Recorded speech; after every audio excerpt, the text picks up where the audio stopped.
Hey guys, tonight we slip into the dusty lanes of Bethlehem, where the air hums with the scent of baked earth and barley. You're trudging along a sun-bleached path, sandals kicking up little clouds, as a Moabite woman named Ruth steps into view. Her eyes, sharp but soft, carry a story that's about to unfold under God's quiet gaze. This isn't just another bedtime tale. Ruth's loyalty is the kind that rewrites destinies, and you're here to feel every heartbeat of it. Fair warning, you might not survive the sheer coziness of this journey without dozing off. So, before you get comfortable, take a moment to like the video and subscribe, but only if you genuinely enjoy what I do here. Relax, let the world fade, and sink into this gentle saga. Now, dim the lights, close your eyes, and imagine. And let's begin today's journey together. You're standing at Bethlehem's edge, where the Judean hills roll like a lumpy blanket under a peach-streaked sky. The town's mud brick houses huddle close, their flat roofs catching the last glimmers of dusk. Ruth, barely 20, walks beside Naomi, her mother-in-law, who's got the kind of face that's seen too many winters. They're fresh from Moab, a land of idol-worshipping neighbors who'd make any Judahite raise an eyebrow. Ruth's accent, think a lilting, slightly throaty drawl marks her as an outsider. Yet, here she is, clinging to Naomi like a lifeline. You can almost smell the sweat and dust on their cloaks after weeks of travel. Why'd she come? That's the strange event here. Ruth's vow to Naomi. Your people will be my people, your God, my God, is a biblical mic drop. It's not just loyalty. It's a foreigner betting her whole life on a God she barely knows. Now, let's get quirky. Moabites weren't exactly Judah's BFFs. Think of them as the neighbors who blast loud music at 3 a.m. Scholars say Moabite women had a rep for a hymn, enticing Israelite men. Thanks to some old stories about their ancestor Lot and his daughters. So, Ruth showing up in Bethlehem is like a vegan opening a butcher shop, bold, unexpected, and bound to raise eyebrows. Disciples still argue whether Ruth's choice was pure faith or a desperate grab for stability. Was she running toward God or just away from Moab's chaos? You decide. Picture yourself weaving through Bethlehem's market. Merchants hawk olives and figs, their voices a sleepy drone. You catch a whiff of fresh bread from a clay oven. Ruth, meanwhile, keeps her head down, her dark hair tucked under a shawl. She's not here for fame. She's here because Naomi's got nothing left. Naomi's husband and sons dead. Her fields sold or barren. Ruth could have stayed in Moab, maybe snagged a nice husband. But she chose this, a widowed old woman in a town that doesn't know her name. You feel the weight of her steps, each one a quiet defiance of logic. The townsfolk stare, their whispers like rustling leaves. Who's this Moabite, they mutter? What's she doing with Naomi? You pause by a well, where women balance water jugs on their hips. One of them, let's call her Miriam, gives you a knowing smirk. Naomi's back, but she's calling herself Mara Bitter. She says, and that girl trouble waiting to happen. You grin at the gossip, but Ruth's not fazed. She's already scanning the barley fields beyond town, where harvesters swing sickles in lazy arcs. Those fields are her future, though she doesn't know it yet. God's got a plan, and it's not the kind you'd scribble on a napkin. It's the kind that makes you wonder if he's got a secret stash of rom-com scripts up in heaven. As you linger, the stars begin to prick the sky, each one a tiny promise. Ruth's story isn't about grand battles or angelic choirs. It's about small, stubborn choices that echo through centuries. You're not just watching her, you're walking with her, feeling the grit under your feet and the hope in her heart. This is Bethlehem, where loyalty meets destiny, and you're right in the middle of it.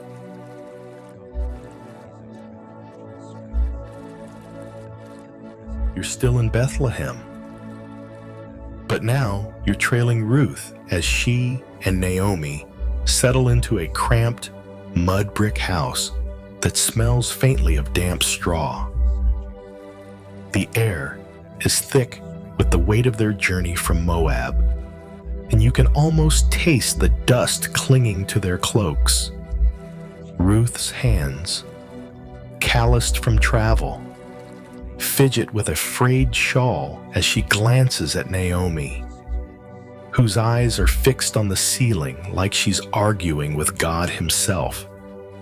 You're here to witness Ruth's past in Moab, the land she left behind, and the moment she chose a path that makes no sense to anyone but her.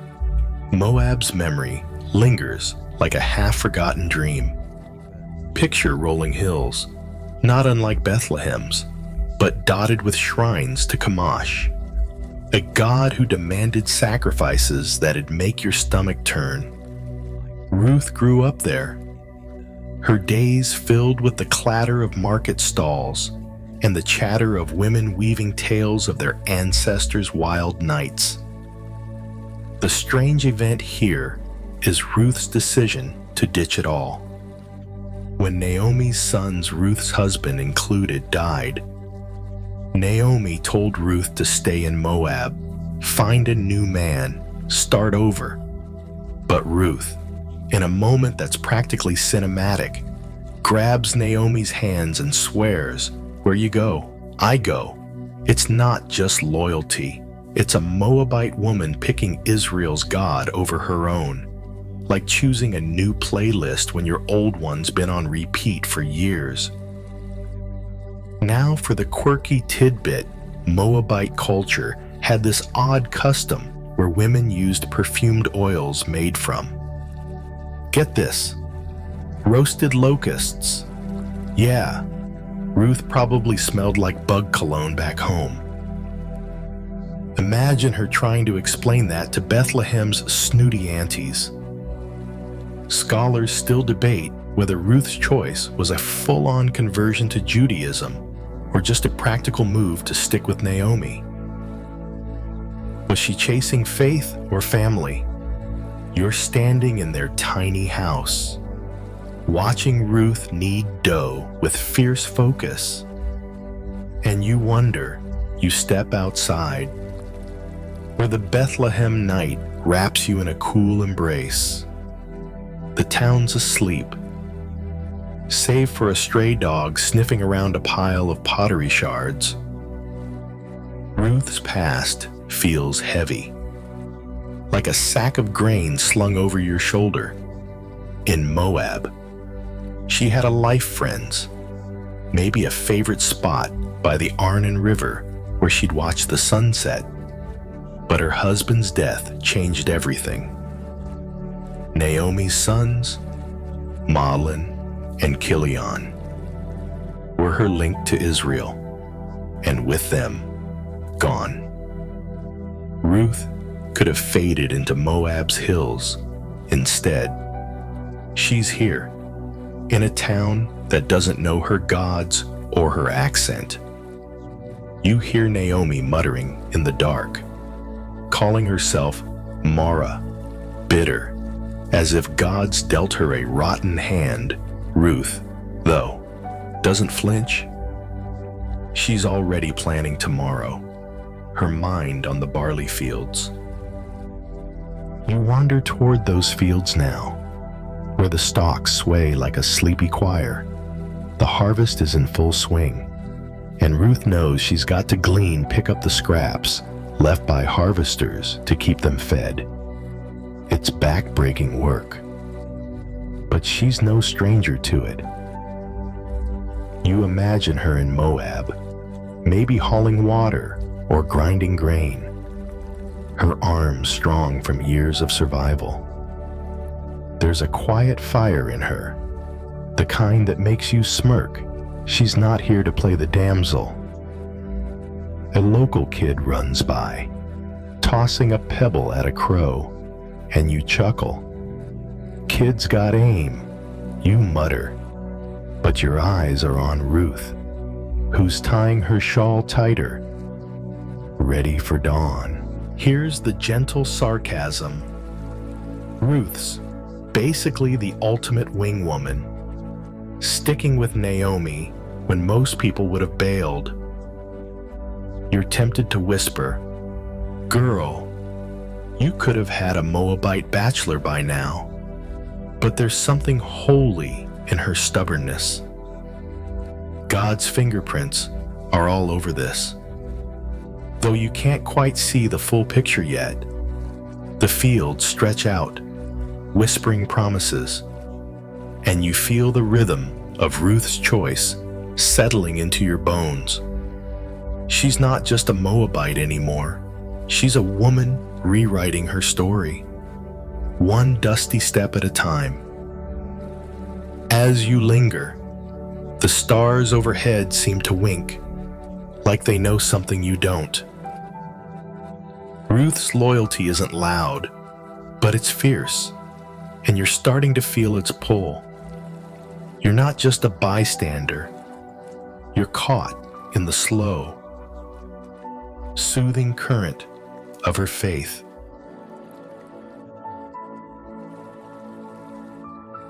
You're back in Bethlehem, standing at the edge of town where the morning sun paints the hills gold. The air carries the sweet, earthy scent of barley and the faint buzz of early risers, women fetching water, men herding goats. Naomi's grief hangs heavy, and you're here to walk with her as she returns to a Bethlehem that feels more like a ghost town than home. Ruth's by her side, a quiet shadow. But it's Naomi's story that takes center stage now. Her bitterness, a raw wound you can almost taste. You're trudging beside Naomi as she shuffles through Bethlehem's narrow lanes, her cloaks frayed, her face etched with lines that tell of loss her husband, Elimelech, and her sons, Mahlon and Chilion, all buried in Moab's dust. The strange event is her homecoming Naomi, once a respected wife, now calls herself Mara, meaning bitter, and a public lament that's basically her telling God, "You've got some explaining to do." It's raw, like a blues song sung in the town square. You hear her mutter it to the women gawking at her return, their jugs balanced on hips, their whispers sharp as thorns. Don't call me Naomi. She says, God's left me empty. Here's the quirky tidbit in ancient Judah. Changing your name like that was a big deal, almost like tweeting your midlife crisis to the whole village. Naomi's not just venting, she's claiming her pain, which was bold for a woman back then. Scholars still argue whether Naomi's bitterness was a jab at God or a cry for his mercy. Was she shaking her fist at the heavens or begging for a comeback? You're watching her now, her steps slow, and you're not sure. Picture yourself weaving through the crowd. A baker, his hands dusted with flour, nudges you and grins. Naomi's back. But she's not throwing a party. He says, you chuckle. Bethlehem's gossip mill is already churning. The town's changed in the decade she's been gone. New faces, new feuds, and the barley harvest is the only thing keeping everyone civil. You catch a whiff of roasted grain from a nearby fire, and it reminds you of that locust perfume from Moab Ruth probably left behind. Call it a callback to her old life. But here, she's just another pair of hands to feed. Naomi's house is a crumbling heap, its roof sagging like her spirits. You step inside, where the air's stale and the floor's littered with straw. Ruth is sweeping, her movement steady, while Naomi sits on a stool, staring at nothing. You feel the weight of her grief, like a stone in your chest. She's not just mourning her family, she's mourning the life she thought God promised. Back in Moab, she and Elimelech fled famine, hoping for a fresh start. Instead, she got a decade of loss. You imagine her in Moab, maybe laughing with her sons before sickness took them, her world shrinking with each grave. Now, here's the gentle sarcasm. Naomi's basically the poster child for when life gives you lemons. Trade them for coffee. You're tempted to nudge her and say, chin up, Mara, Ruth's got your back. But Ruth's quiet strength is already at work. She's not arguing with Naomi's bitterness. She's just here, a Moabite in a Judahite world. Proving loyalty doesn't need words. You glance outside, where the fields beckon. Ruth's already eyeing them, knowing gleaning's their only shot at survival. The town's watching, too, their curiosity a low hum. What's a Moabite doing here, they whisper. You smirk, same question you had when you first saw Ruth's dusty sandals hit Bethlehem's dirt. The sun climbs higher, and you feel the day's rhythm settle in. Naomi's bitterness is real, but it's not the whole story. God's weaving something here, though it's hard to see through the haze of her pain. You're not just walking with Naomi, you're feeling the ache of her return, the hope she's buried, and the faint spark Ruth carries for them both. You're out in the Bethlehem fields now, where the morning sun bakes the earth and barley stalks sway like a sleepy sea. The air's thick with the scent of cut grain and sweat. And you're trailing Ruth as she steps into her first day of gleaning.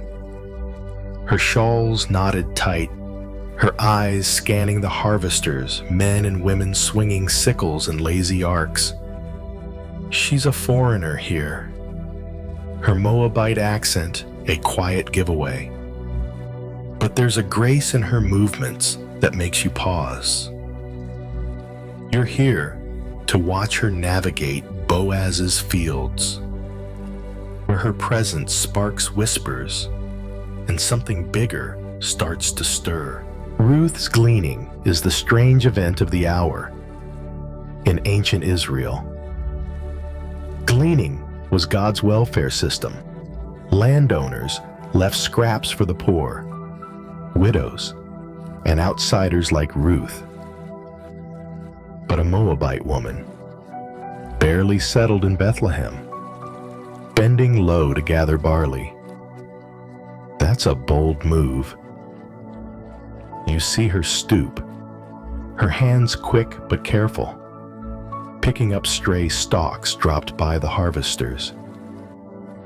The work's grueling think hours of crouching under a sun that doesn't quit. Yet Ruth moves like she was born for this, her face set with a quiet fire. You can almost feel the ache in your own back just watching her. Here's the quirky tidbit. Gleaners weren't exactly the cool kids of ancient Judah. They were the stragglers, often eyed with suspicion, like someone crashing a party they weren't invited to. Ruth, with her Moabite roots, is basically the ultimate gatecrasher. Scholars still argue whether her gleaning was pure survival or a deliberate act of faith in God's law. Was she just hungry? Or was she trusting the God she'd sworn to follow? You're standing at the field's edge, a stalk of barley twirling in your fingers, and you're not sure. Picture yourself among the harvesters, a grizzled worker, his beard flecked with chaff, nudges you and smirks. That Moabite's got guts. Showing up here, he says, you grin. Bethlehem's got a front row seat to Ruth's audacity. The fields stretch wide, dotted with workers and piles of golden grain. You catch a whiff of dust and crushed stalks, a reminder of that locust perfume Ruth left behind in Moab. Call it a callback to her old life. But here, she's earning her place, one handful of barley at a time. Ruth's not alone in the fields, though. Other gleaners' widows, orphans, the down-and-out shuffle nearby, their eyes darting for scraps. You notice a woman, maybe 40, her hands knotted from years of this work, giving Ruth a side-eye. Moabite, she mutters, like it's a bad taste. You chuckle softly. Jealousy's universal, even in God's harvest. But Ruth keeps moving, her basket slowly filling. She's not here for drama. She's here for Naomi, who's back in their crumbling house, probably still muttering Mara to the walls now. Here's the gentle sarcasm. Ruth's basically the intern nobody asked for, yet she's outworking everyone. You're tempted to whisper, slow down. Ruth, you're making the locals look bad. But there's something holy in her hustle. God's law says the poor can glean, but Ruth's doing it with a dignity that turns heads. You spot a figure in the distance, Boaz, the field's owner, his cloak flapping as he strides toward his workers. He hasn't seen Ruth yet, but you feel a tingle, like the story's about to shift. The harvester's chatter fades, and you hear the soft crunch of Ruth's sandals on the dry earth. The fields hum with life, and you're caught in their rhythm. Ruth's not just gathering barley, she's gathering a future. though she doesn't know it. The sun climbs higher, and you feel the weight of her courage, the quiet spark of her faith. You're not just watching her, you're rooting for her, step by dusty step. You're still in Boaz's fields, where the midday sun beats down like a relentless drum. The air's heavy with the scent of warm barley and the low hum of harvesters' chatter. Ruth is out there, gleaning with that steady grace, her hands snatching up stray stalks while sweat beads on her brow. You're here to watch Boaz take notice of her, his kind hinting at something bigger, God's hand nudging the pieces of the story into place. The fields feel alive, and you're right in the thick of it, feeling the dust settle on your skin. The strange event is Boaz's first encounter with Ruth. He's striding through the rows, a man in his prime, his cloak edged with the kind of embroidery that screams, "I own this place." His foreman points out Ruth, the Moabite gleaner, and Boaz doesn't just nod and move on. He stops, watches her for a moment, and then calls her over.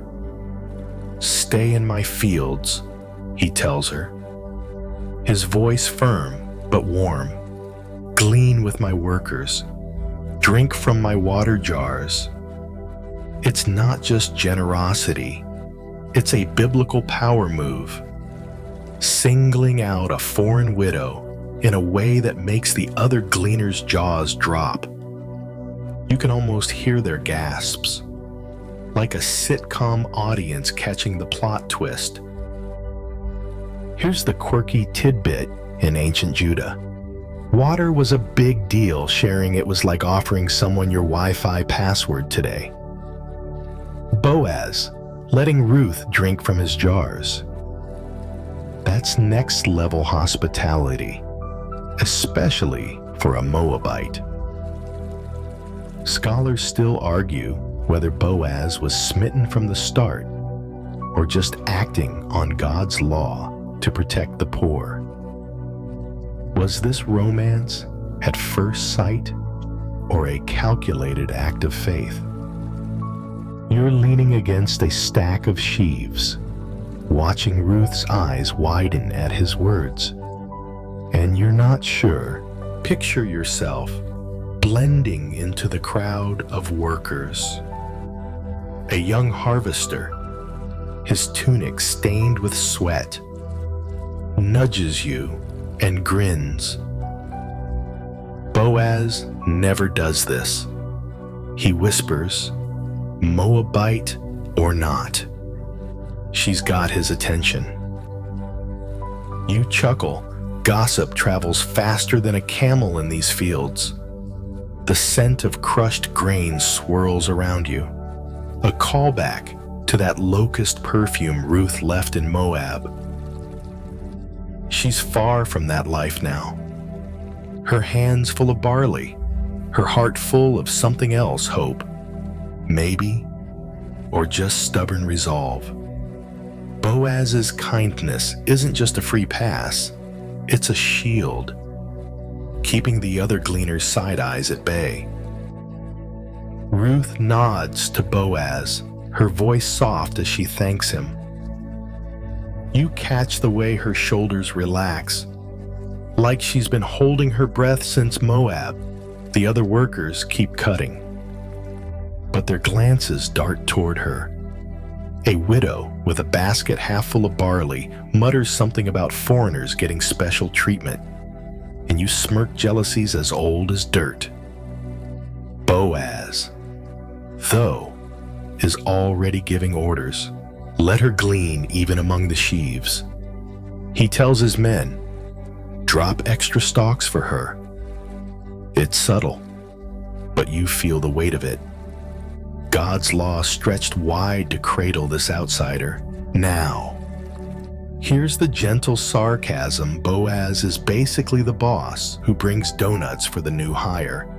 And Ruth's the only one getting sprinkles. You're tempted to whisper, "Ruth, you're living the gleaner's dream." But there's a holiness here, a quiet choreography. Boaz's eyes linger on her, not with a leer, but with respect, maybe admiration. You wonder if he's heard the town's whispers about Naomi's Mara phase, or Ruth's bold vow to follow her. The fields pulse with life, and you're caught in their rhythm, the slow dance of kindness and faith. The sun's high now, and you feel the heat pressing down. Ruth keeps gleaning, her basket heavier with every step. Boaz's generosity is a spark, and you sense the story shifting, like a river finding its course. You're not just watching, you're invested, feeling the warmth of God's plan unfold, one barley stalk at a time.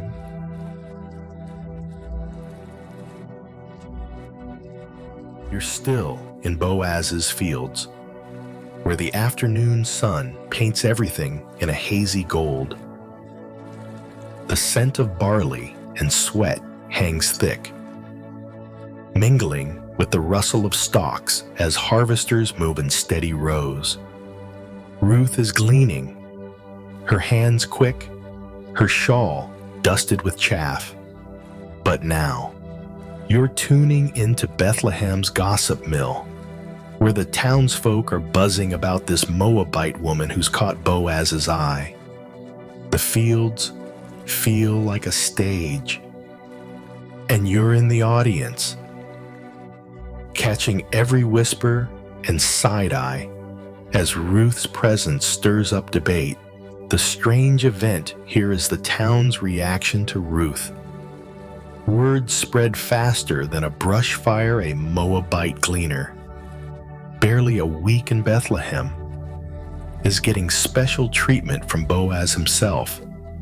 You hear it in the market, where women pause their haggling over figs to murmur, "She's Naomi's shadow." But Boaz calls her by name.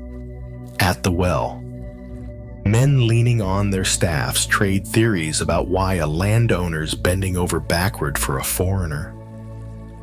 It's not just curiosity, it's a biblical soap opera.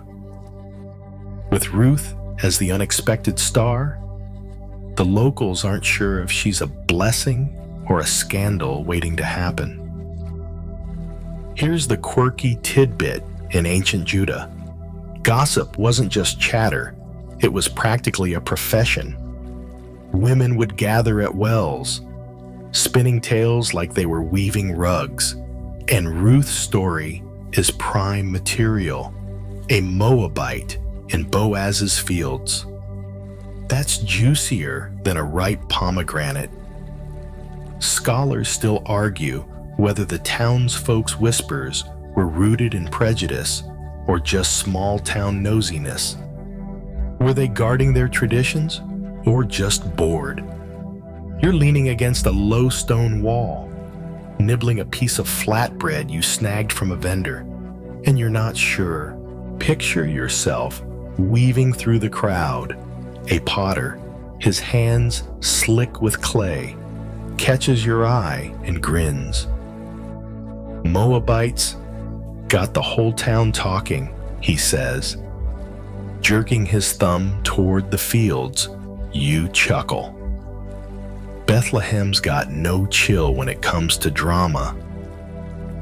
The air carries a whiff of roasted grain, a callback to that locust perfume Ruth left behind in Moab. She's out there now, gleaning with a focus that shuts out the stares. Her basket's nearly full. Thanks to Boaz's quiet order to drop extra stalks, you spot a gleaner, her face lined with years of hard summers, muttering, "Foreigners always get the good scraps." You smirk jealousy's a universal language. The gossip isn't just petty, though it's layered with questions about God's plan. You overhear a scribe at the town gate, his beard flecked with ink, debating with a farmer, a Moabite. In our fields, the farmer scoffs. What's God thinking? The scribe shrugs, stroking his chin. Maybe God's thinking bigger than we are. It's a moment that makes you pause, the kind of open-ended puzzle that keeps disciples arguing centuries later. Is Ruth's presence a test of Bethlehem's faith, or a sign of God's wider grace? The fields hum with the question, and you feel it settle into your bones. Now, here's the gentle sarcasm. Ruth's basically the new kid who accidentally stole the prom king's attention. And Bethlehem's not handling it well. You're tempted to whisper, "Chill, folks, it's just barley." But there's a holiness in the buzz, a sense that God's stirring the pot. Ruth keeps gleaning, oblivious to the chatter, her loyalty to Naomi, a quiet anchor. You glance toward the horizon, where the hills fade into dusk, the day's winding down, and Ruth's basket is heavy with grain and maybe something more, like the weight of a destiny she can't yet see. You're caught in the rhythm of the fields, the whispers weaving around you like a lullaby. Ruth's not just a gleaner, she's a spark, and the town's starting to feel the heat. You're not just listening to gossip, you're feeling the pulse of a story that's bigger than Bethlehem's dusty lanes.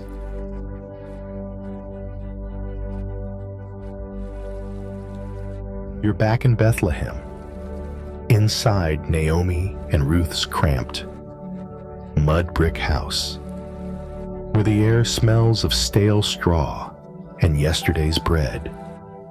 The evening light filters through a tiny window, casting long shadows as Naomi sits on a worn stool, her eyes sharper than they've been since Moab. Ruth is across from her, dusting barley chaff from her hands, her face lit with quiet resolve. You're here to witness Naomi's cunning plan, a scheme that's equal parts faith and sly matchmaking, designed to secure Ruth's future. The room feels charged, like the calm before a desert storm, and you're leaning in close, catching every word. The strange event is Naomi's bold move to play matchmaker. She's been watching Ruth haul barley from Boaz's fields, hearing the whispers about his kindness water jars, extra stalks, protection, tonight. She leans forward and says, "My daughter, shouldn't I find you a home where you'll be safe?" It's not just motherly concern, it's a calculated pitch. Naomi's got a plan. Ruth will go to Boaz's threshing floor at night. A risky move that could either lock in their future or blow up in their faces. It's like Naomi's writing a biblical rom-com script. With God as the executive producer, you can almost hear the dramatic music swelling. Here's the quirky tidbit in ancient Judah. Widows like Naomi often turned into unofficial strategists, navigating social rules like chess masters. Naomi's plan hinges on a custom called levirate marriage, where a relative redeems a widow by marrying her. It's not exactly speed dating, but it's close. Scholars still argue whether Naomi's scheme was pure pragmatism or a leap of faith in God's provision. Was she betting on Boaz's honor, or just out of options? You're sitting cross-legged on the floor, nibbling a piece of flatbread, and you're not sure. Picture yourself in the room's dim glow. Ruth nods slowly, her Moabite accent soft as she asks, "What should I do?" Naomi's voice drops, conspiratorial. "Wash. Put on your best cloak and go to the threshing floor. Wait till Boaz is asleep, then uncover his feet and lie down." You raise an eyebrow. Bold move, Naomi. It's not as spicy as it sounds, but it's still a gamble. You chuckle softly, imagining Ruth practicing her casual, foot-uncovering technique. The air's thick with anticipation, and you catch a whiff of barley dust on Ruth's shawl, a callback to those locust-scented days in Moab. She's come a long way from that life, and now Naomi's pushing her toward a new one. The plan's not without risks. The threshing floor is a public place, buzzing with workers celebrating the harvest. If Ruth's caught, the gossip already simmering about her Moabite roots could boil over. You imagine Bethlehem's nosy aunts at the well tomorrow, their jugs clinking as they whisper, Moabite sneaking around at night scandal. You smirk, same vibe as that potter's gossip in the fields. But Naomi's not fazed. Her bitterness, that Mara phase, is fading, replaced by a glint of hope. She's betting on Boaz's character and, maybe, on God's knack for surprises. Now, here's the gentle sarcasm. Naomi's basically the world's first wing woman, setting Ruth up like it's a blind date with destiny. You're tempted to whisper, "Naomi, ever thought of opening a matchmaking agency?" But there's a holiness in her hustle.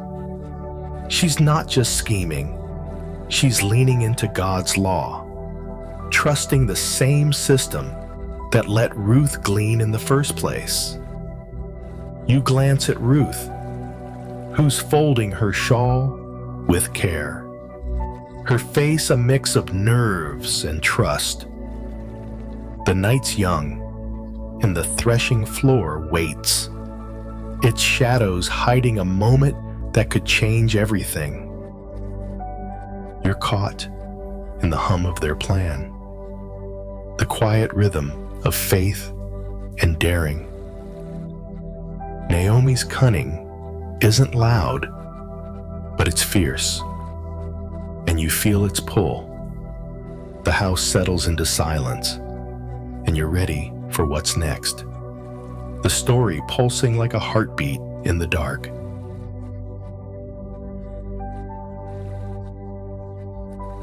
You're at the threshing floor now, where the Bethlehem night wraps you in a cool, starlit hush. The air smells of crushed grain and wood smoke, and the faint hum of laughter drifts from workers celebrating the harvest's end. Ruth moves through the shadows, her best cloak, probably the only one not patched, draped over her shoulders. You're here to watch her approach Boaz under moonlight, her courage glowing like a quiet ember. This is no ordinary night.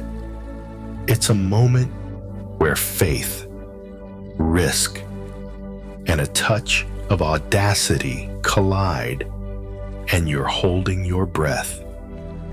caught in its spell. The strange event is Ruth's bold move.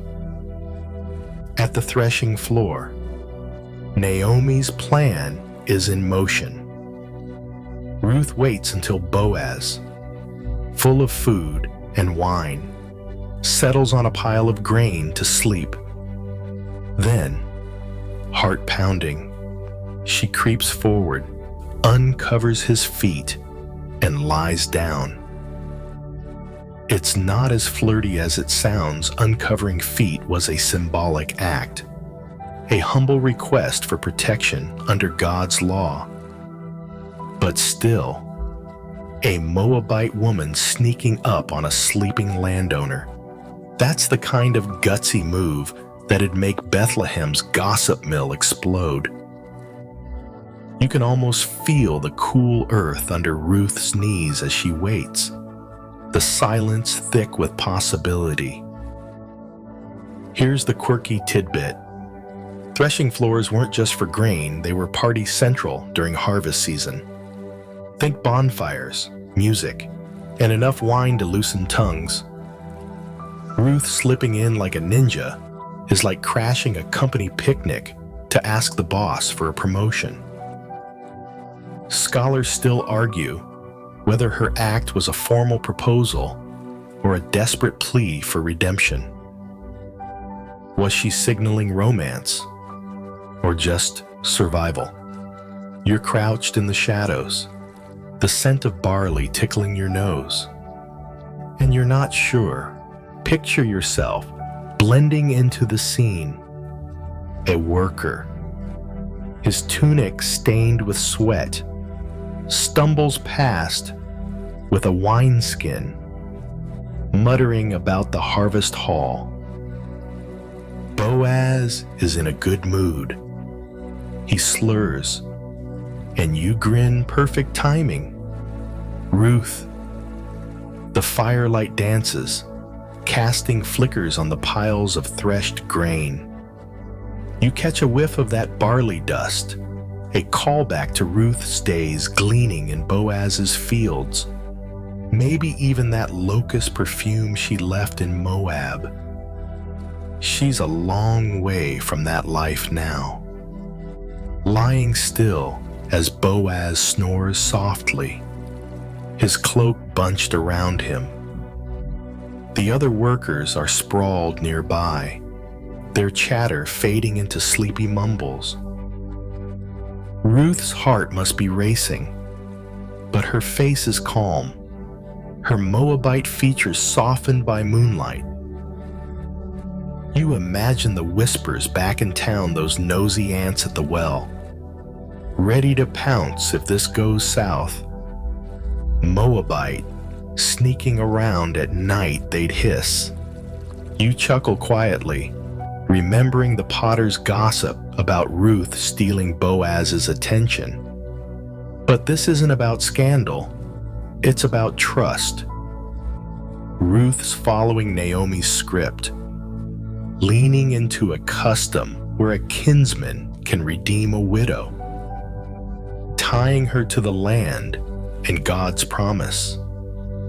It's a gamble, but Ruth's no stranger to those she bet everything when she left Moab. Now, here's the gentle sarcasm. Ruth's basically pulling a heist, but instead of gold, she's after a husband and a future.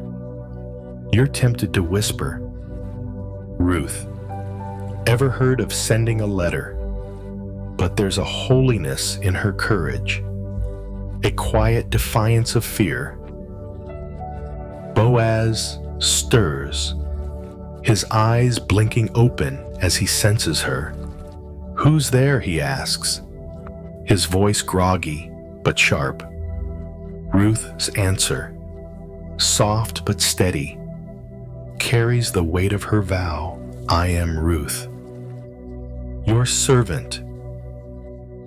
Spread your wings over me, for you are a redeemer. It's a line that lands like poetry, and you feel the air shift, like God's pen just wrote a new chapter. The threshing floor hums with quiet magic, and you're caught in its rhythm. Ruth's not just a gleaner or a foreigner. She's a woman claiming her place in a story bigger than herself. The stars overhead seem to lean closer, and you're ready for what comes next. The night holding its breath.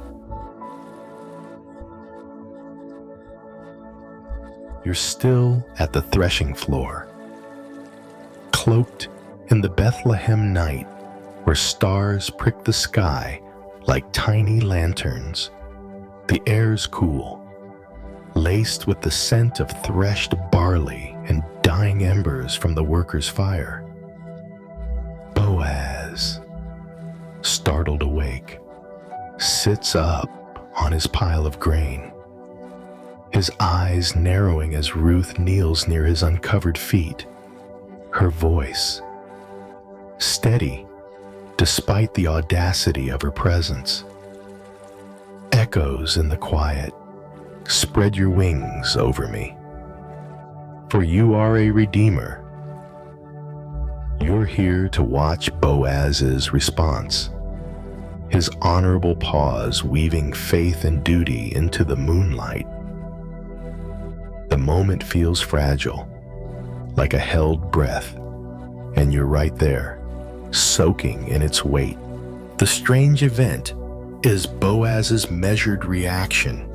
Instead of shock or scandal at a Moabite woman's bold request, he speaks with calm respect. May you be blessed by the Lord. My daughter. He acknowledges her loyalty not just to Naomi, but in choosing him over younger men. Then, he drops a curveball. There's another kinsman, closer in line, who has first dibs to redeem Naomi's land and Ruth. Boaz promises to settle it by morning. His words, a mix of integrity and caution. It's a biblical cliffhanger, like God's writing a drama and forgot to send the script's last page. You feel the tension, the cool earth under your sandals grounding you as Ruth nods, her face unreadable. Here's the quirky tidbit in ancient Judah. Kinsman-redeemer rules were like a legal game of hot potato. Pass the responsibility until someone steps up. Boaz's willingness to play, but only after checking with this other guy. Is peak bureaucracy meets faith. Scholars still argue whether Boaz was romantically inclined or just bound by duty. Was he charmed by Ruth's courage, or simply honoring God's law? You're crouched near a stack of grain, the scent of barley dust tickling your nose, and you're not sure. Picture yourself in the shadows. A worker, snoring nearby, rolls over, muttering about tomorrow's winnowing. You grin, oblivious to the drama unfolding 10 feet away. The fire's down to coals, casting a faint glow on Boaz's face, lined with years of harvests and hard choices. You catch a whiff of that roasted grain, a callback to Ruth's gleaning days, maybe even that locust perfume she left in Moab. She's far from that world now, her cloak tucked tight as she listens to Boaz. He's not dismissing her. He's mapping out a plan, his voice low to avoid waking the others. Stay here till morning, he says, but keep this quiet. It's practical Bethlehem's gossip mill, already buzzing about Ruth's field days. would have a field day with this. The risk isn't lost on you. If that potter from the fields caught wind of this Ruth at the threshing floor, alone with Boaz, he'd be spinning tales by dawn. You chuckle softly, imagining those nosy ants at the well, their jugs clinking as they whisper. Moabite and Boaz at night. But Boaz's honor holds firm. He's not taking advantage. He's navigating tradition with a steady hand. You admire his restraint, the way he balances Ruth's request with the law's demands. It's a moment that makes you wonder about God's role here. Disciples still debate whether this was divine matchmaking or just human decency amplified by faith. Now, here's the gentle sarcasm. Boaz is basically the guy who reads the fine print before signing a contract, while Ruth's out here living her best rom-com life. You're tempted to whisper, "Boaz, just say yes and skip the paperwork." But there's a holiness in his pause, a respect for Ruth's dignity that feels like God's fingerprints. Ruth rises, her silhouette sharp against the starlight, and slips back into the shadows. Boaz lies down, but you bet he's not sleeping. The threshing floor settles into silence, and you feel the story's pulse, slow and steady, carrying you toward dawn.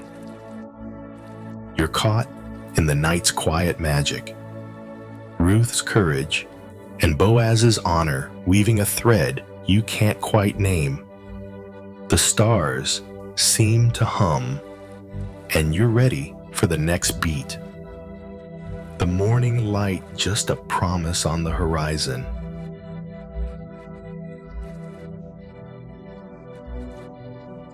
You're in Bethlehem at dawn, where the first light spills over the hills like warm honey.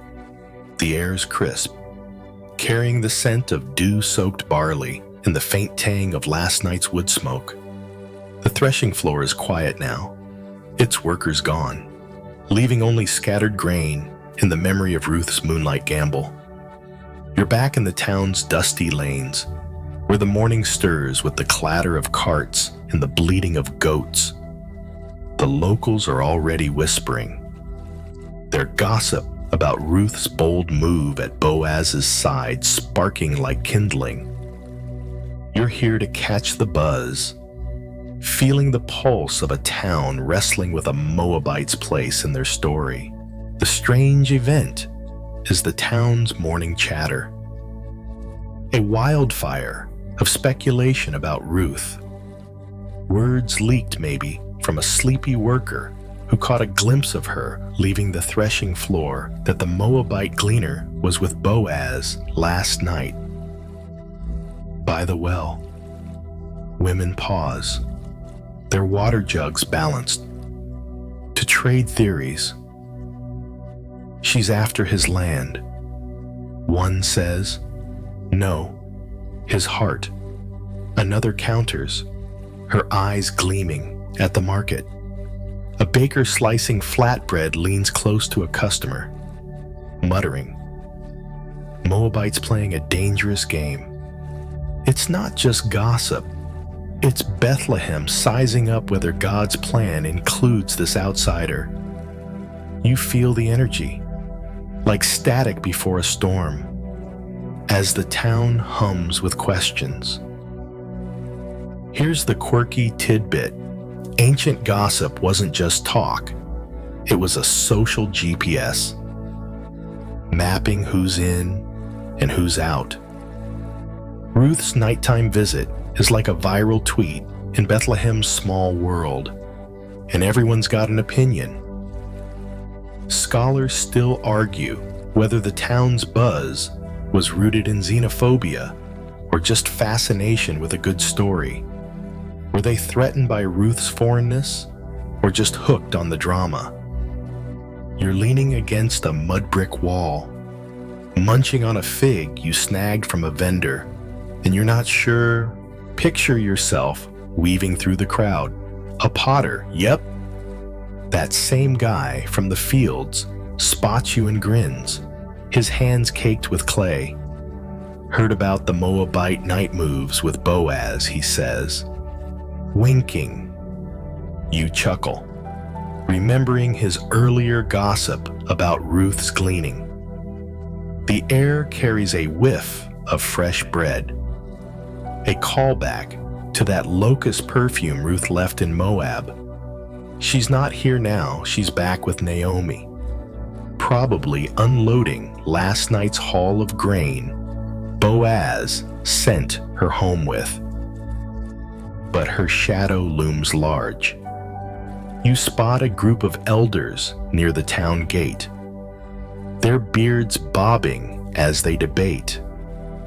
A Moabite redeeming Naomi's land, one scoffs. God's got strange tastes. The chatter isn't all skeptical. A young woman, her basket full of olives, shrugs and says, "She's loyal to Naomi. That's more than most." You nod, feeling the tug of Ruth's quiet strength. Her move last night wasn't just bold, it was a public claim, even if whispered in shadows. Boaz's promise to settle things with the other kinsmen hangs over the town like a cloud. You imagine those nosy aunts at the well, their jugs clinking as they hiss. What's Boaz thinking? Entertaining a Moabite. You smirk, same vibe as that gleaner's jealousy in the fields. But the gossip's layered with bigger questions about God's will. The kind that make disciples argue centuries later. Is Ruth's role a fluke? Or is God rewriting who belongs now?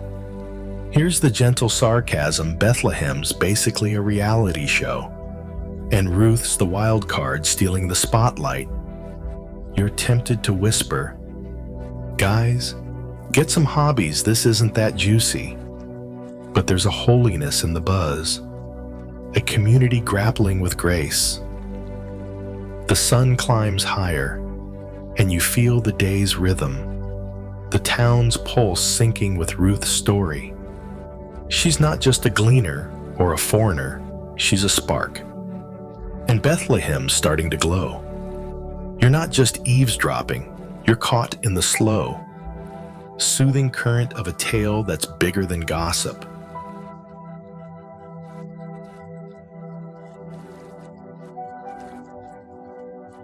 You're at Bethlehem's town gate now, where the morning sun warms the stone benches and the air hums with the scent of dust and olive oil. Merchants haggle nearby, their voices a steady drone, while elders gather in a loose circle, their cloaks flapping in the breeze. Boaz strides in, his face set with purpose, and you're here to watch him confront the other kinsman, the one with first claim to redeem Naomi's land in Ruth.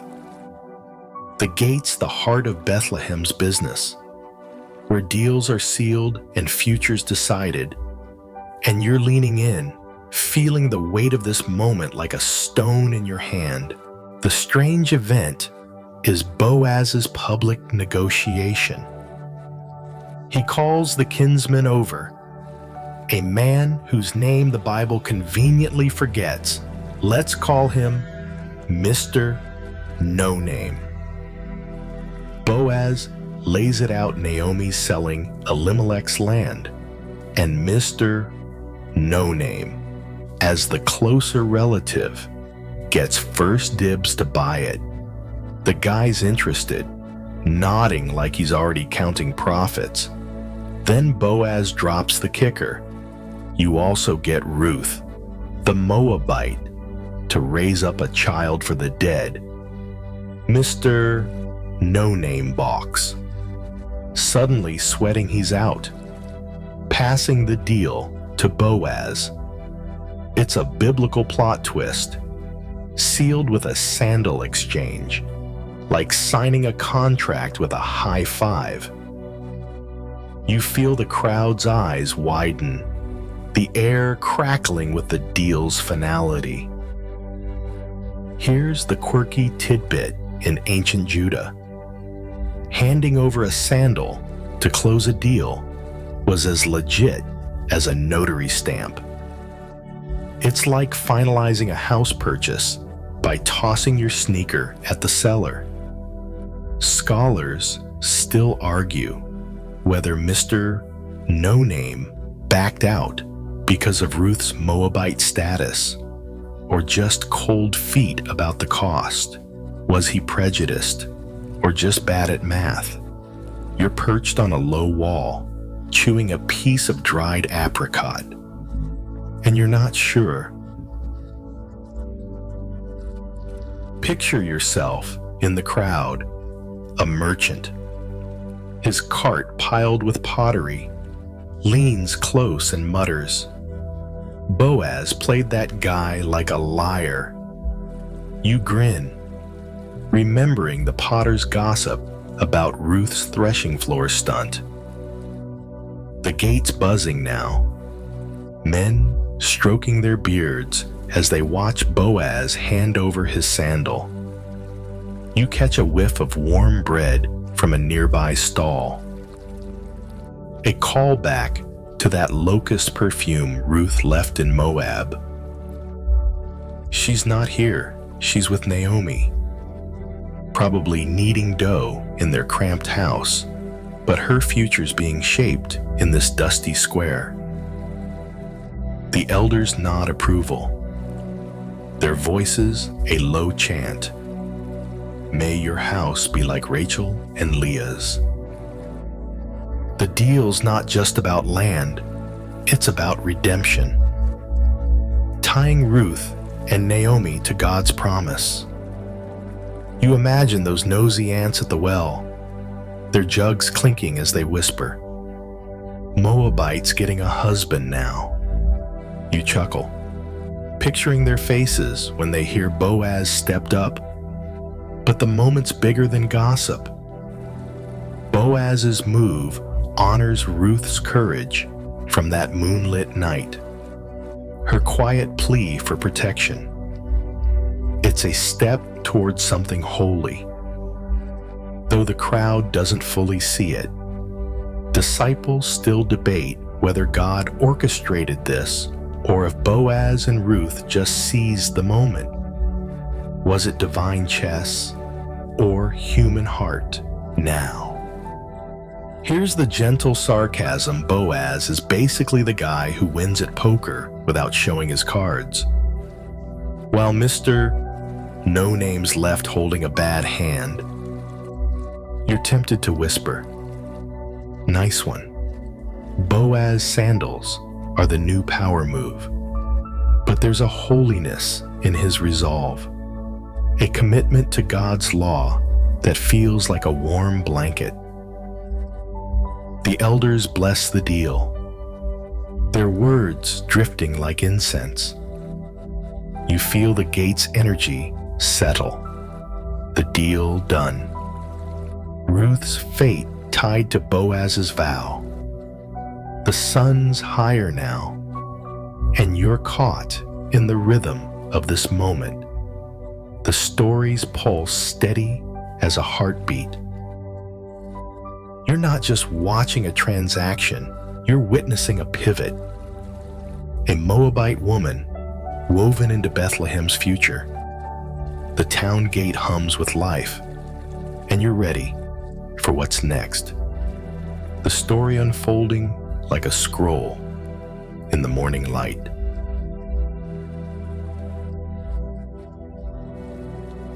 You're back in Bethlehem's dusty lanes, where the midday sun bathes the town in a golden haze. The air carries the scent of warm bread and the faint bleating of goats drifting from the hills. Word of Boaz's deal at the town gate is spreading, and you're weaving through the market, catching snippets of chatter about Ruth, the Moabite who's no longer just a gleaner. You're here to witness her marriage to Boaz, a union that blooms like a desert flower, tying her heart to Bethlehem's legacy. The town feels alive, and you're right in its pulse, feeling the joy ripple through the streets. The strange event is Ruth's redemption through marriage. Boaz, true to his word, takes Ruth as his wife in a ceremony that's less Hollywood and more heartfelt covenant. It's not just a wedding, it's a biblical mic drop, fulfilling the kinsman redeemer role to restore Naomi's family line.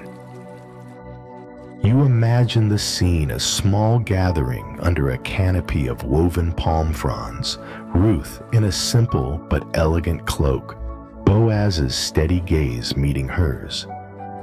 The elders from the gate are there. Their blessings, may the Lord make her like Rachel and Leah, sealing the moment. It's a quiet triumph, and you feel the warmth of Ruth's new beginning, her Moabite past fading like morning mist. Here's the quirky tidbit. Ancient Judahite weddings often involved a dowry, but Ruth brings nothing but her loyalty, and somehow, that's enough. It's like showing up to a potluck with just a smile and still winning best dish. Scholars still argue whether this marriage was love or duty. Did Boaz fall for Ruth's courage, or was he just honoring God's law? You're standing by a market stall, nibbling a piece of honeycomb, the sticky sweetness clinging to your fingers. You're not sure. Picture yourself blending into the crowd. A weaver, her hands stained with indigo, leans close and whispers, "Moabite's a bride now. Boaz has got a soft spot." You grin, remembering the potter's gossip about Ruth's threshing floor gamble. The market buzzes with life vendors hawking figs, children dodging between carts. You catch a whiff of roasted grain, a callback to that locust perfume Ruth left in Moab. She's far from that world now, her life woven into Bethlehem's fabric. You imagine her at the ceremony, her Moabite accent softened as she speaks her vows, her eyes bright with something new hope, maybe love. The town's reaction is mixed but warming.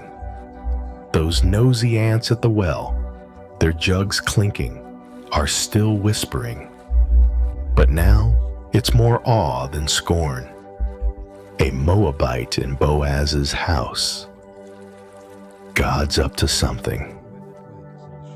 You chuckle, picturing their faces when they saw Ruth walk through town. No longer a gleaner, but a wife. The marriage isn't just personal, it's a bridge, linking Ruth to God's promise through Naomi's line. You feel the weight of that, like a stone smoothed by a river. Disciples still debate whether Ruth's inclusion signals God's universal grace or a one-off miracle. Was she chosen? Or did she choose now? Here's the gentle sarcasm. Ruth's basically gone from field intern to Mrs. Boaz, and Bethlehem's still processing the upgrade. You're tempted to whisper, "Ruth, you're making marriage look like a side quest done right." But there's a holiness in this moment, a quiet knitting of lives under God's gaze. The ceremony's over, and you imagine Ruth and Boaz settling into their new life. their home a modest but warm place where barley sacks line the walls. The town settles too, its gossip softening into acceptance. Ruth's heart, once tethered to Naomi's grief, now beats with purpose, her loyalty blooming into something eternal. You're caught in the day's rhythm, the market's hum blending with the story's pulse. Ruth's not just a bride, she's a cornerstone. Her marriage a step toward a legacy you can't yet see. The sun climbs higher, and you're ready for the next chapter. The story unfolding like a scroll in the warm light. You're in Bethlehem, where the evening light softens the hills, and the air carries the scent of olive wood smoke and cooling earth. The town's settled into a quiet rhythm, its lanes buzzing with the day's end, women balancing jugs, men guiding donkeys home. Ruth and Boaz are newly married. Their home a modest haven of mud brick and hope. You're here to witness the arrival of their son, Obed, a tiny cry that echoes through Bethlehem's story, carrying God's promise forward. The moment feels warm, like a fire kindled in the dark, and you're right there, soaking in its glow. The strange event is Obed's birth. Ruth, the Moabite who gleaned in Boaz's fields, now cradles a son, a child who restores Naomi's line and ties Ruth to Israel's future.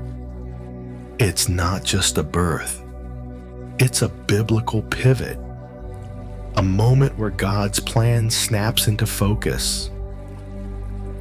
You imagine Ruth in their home, her face lit by a flickering oil lamp, her arms wrapped around a squirming bundle. Boaz stands nearby, his usual steady demeanor softened by awe. The women of Bethlehem gather, their voices a gentle chorus. A son is born to Naomi. It's a nod to the family's redemption, and you feel the joy, like a breeze lifting the weight of Naomi's old Mara days. Here's the quirky tidbit in ancient Judah. Newborns were often named for their role in the family saga. Obed means servant or worshiper, a subtle flex of faith. It's like naming your kid Destiny and hoping he lives up to it. Scholars still argue whether Obed's birth was seen as a miracle or just a happy outcome of Boaz's duty. Was God orchestrating a lineage? Or was this just a family rebound? You're sitting outside their home, munching on a handful of roasted chickpeas, the crunch loud in the quiet night, and you're not sure. Picture yourself among the neighbors.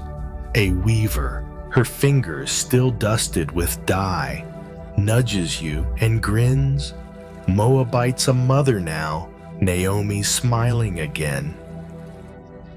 You chuckle, remembering the potter's gossip about Ruth's threshing floor gamble. The air carries a whiff of fresh bread, a callback to that locust perfume Ruth left in Moab. She's woven into Bethlehem now. Her son, a bridge between her past and this new life. You imagine the women crowding the house, their gifts of swaddling cloths and barley cakes piling up. One of them, maybe that jealous gleaner from the fields, mutters, "A Moabite with a sun god's got a sense of humor." You smirk, same vibe as those nosy ants at the well, their jugs clinking with gossip. Obed's arrival isn't just personal, it's cosmic. His birth links Ruth to the line of David. Though no one in Bethlehem sees that yet, you feel the weight of it, like a scroll unrolling in slow motion. The women's blessings. May he be a restorer of life, carry a truth they can't fully grasp. Disciples still debate whether God chose Ruth for this role or if her loyalty carved the path. Was she a pawn in a divine plan or a partner in it? The question lingers as you watch Ruth rock Obed, her Moabite lullaby, a soft hum in the night. Now, here's the gentle sarcasm. Ruth's gone from gleaner to mom, and Bethlehem's acting like she invented babies. You're tempted to whisper, "Congrats, Ruth, you've officially won at life." But there's a holiness in this moment, a quiet knitting of God's promise. Obed's cry is small but mighty, a sound that'll echo through centuries. The town settles into sleep, its lanterns dimming, and you feel the story's pulse, steady and warm. Ruth's not just a mother, she's a cornerstone. Her son, a spark, in a lineage you're starting to glimpse. You're caught in the night's gentle rhythm, the hum of Bethlehem blending with Obed's soft breaths. The stars overhead seem to wink, and you're ready for the next step. The story unfolding like a lullaby in the dark.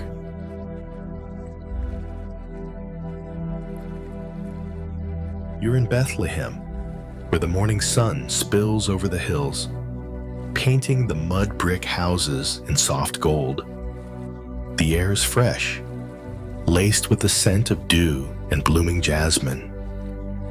And the town hums with its usual rhythm, children chasing goats, women hauling water from the well. Inside Ruth and Boaz's home, the world feels smaller, warmer, centered on the tiny bundle that is Obed. You're here to witness Naomi's restored joy, her bitterness melting as she cradles her grandson, a living proof of God's gentle redemption. The moment wraps you like a soft shawl, and you're leaning in, feeling its quiet glow. The strange event is Naomi's transformation. Once Mara, the bitter widow who cursed her fate, she's now a grandmother, her face softened by Obed's presence. The women of Bethlehem, who once whispered about her grim return, now crowd her doorstep, their voices bright. Blessed be the Lord, who's given you a redeemer. They see Obed as Naomi's restoration, a child who carries her family's name forward. You imagine Naomi holding him, her calloused hands gentle, her eyes tracing his tiny features like she's reading a letter from God. It's not just a family moment, it's a biblical full circle, tying Naomi's grief to joy through Ruth's loyalty. You feel the warmth, like sunlight on your face. Here's the quirky tidbit in ancient Judah. Grandmothers often played unofficial priestess roles, blessing newborns with prayers that mixed faith and superstition, like rubbing olive oil on a baby's feet for strength. Naomi's probably doing that now, muttering old blessings over Obed. Scholars still argue whether her joy signals full reconciliation with God or just relief at survival. Was she praising divine grace? Or just grateful for a new start? You're perched outside their home, nibbling a piece of dried fig, its sweetness sharp, and you're not sure. Picture yourself among the neighbors, a baker, his apron dusted with flour, nudges you and grins. Naomi's not Mara anymore. Obed's her miracle. You chuckle, remembering the potter's gossip about Ruth's threshing floor gamble. The air carries a whiff of roasted barley, a callback to that locust perfume Ruth left in Moab. Naomi's inside, rocking Obed, while Ruth moves about, grinding grain with a steady rhythm. The women's chatter fills the room, their gifts of swaddling cloths piling up. One of them, maybe that jealous gleaner from the fields, mutters, "A Moabite son for Naomi, God's got tricks." You smirk, same vibe as those nosy ants at the well, their jugs clinking with softened gossip. Naomi's joy isn't just personal. It's a thread in God's tapestry. Obed's birth anchors her to the community. Her grief no longer the loudest thing about her. You feel the shift, like a river finding its course, the women's blessings. May he restore your youth, carry a weight they don't fully see. Linking Obed to a lineage that stretches beyond Bethlehem. Disciples still debate whether Naomi's role was passive or pivotal. Did God use her to guide Ruth? Or was she just along for the ride? The question hums as you watch Naomi hum a lullaby, her voice cracked but warm. Obed's tiny fist curled against her. Now, here's the gentle sarcasm. Naomi's gone from life's a lemon to grandma's got a new VIP, and Bethlehem's eating it up. You're tempted to whisper, "Nice glow up." Naomi, Obed's your best accessory yet. But there's a holiness in her smile, a quiet surrender to God's plan. The house feels like a sanctuary, its walls holding the echo of Ruth's vow and Naomi's prayers. The town moves around it, its rhythm steady, and you feel the story's pulse, soft but strong. Naomi's not just a grandmother, she's a witness to grace. Her joy, a spark in a story that's growing bigger. You're caught in the morning's gentle hum, the scent of jasmine blending with Obed's soft coos. The hills seem to lean closer, and you're ready for the next chapter. The story unfolding like a scroll in the warm light.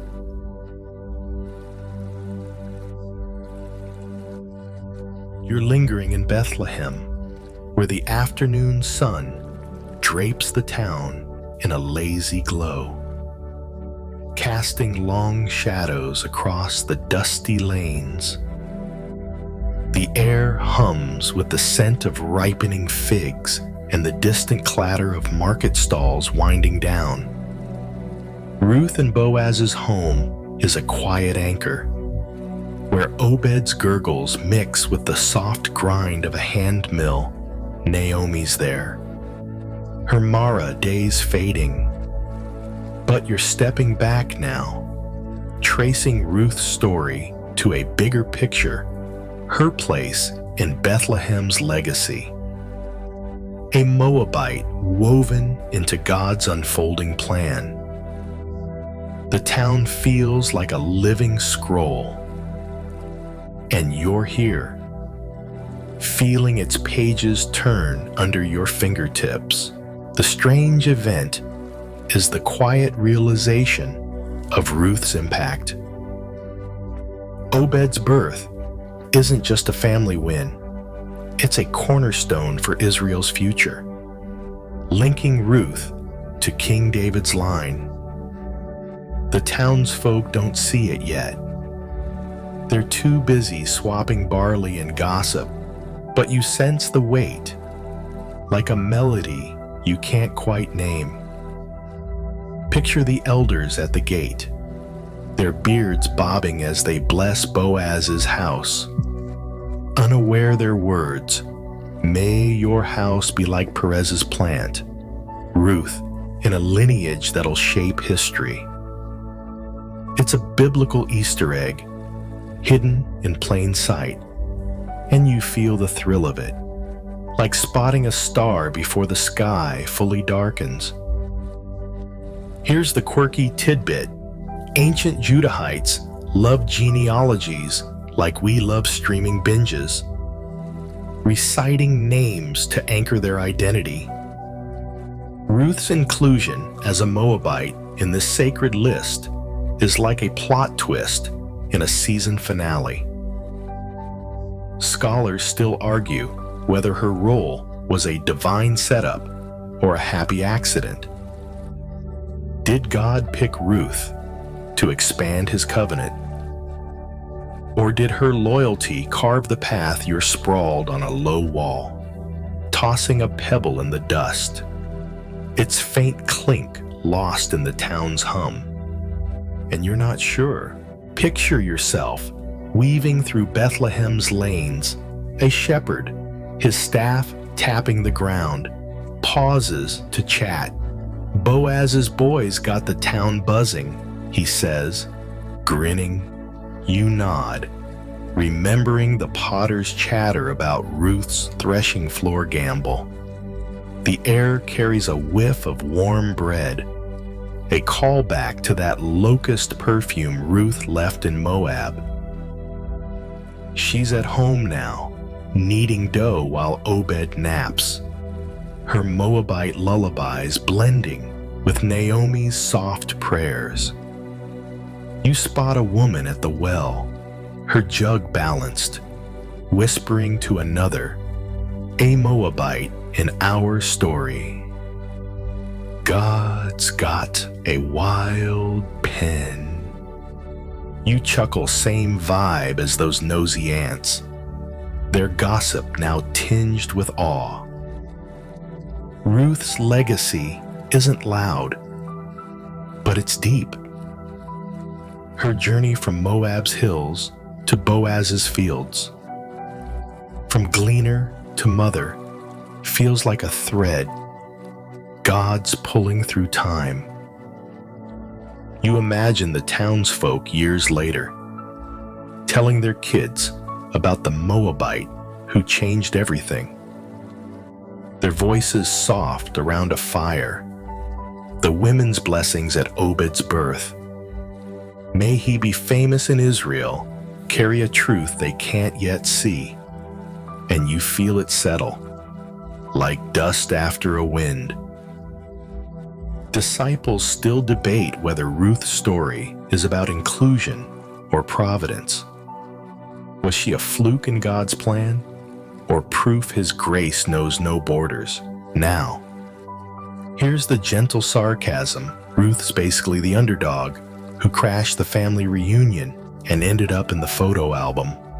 You're tempted to whisper, "Nice work, Ruth. Your kid's the VIP of history." But there's a holiness in her quiet place, a strength that doesn't need trumpets. The town moves around you, its rhythm steady, vendors packing up, goats bleating, children laughing. Ruth's legacy is taking root, unseen but sure, like a seed in Bethlehem's soil. You feel the story's pulse, warm and slow, carrying you towards something bigger something eternal. You're caught in the afternoon's soft cadence, the hum of Bethlehem blending with the promise of Ruth's line. The hills glow under the sinking sun, and you're ready for the next step. The story unfolding like a lullaby whispered in the fading light.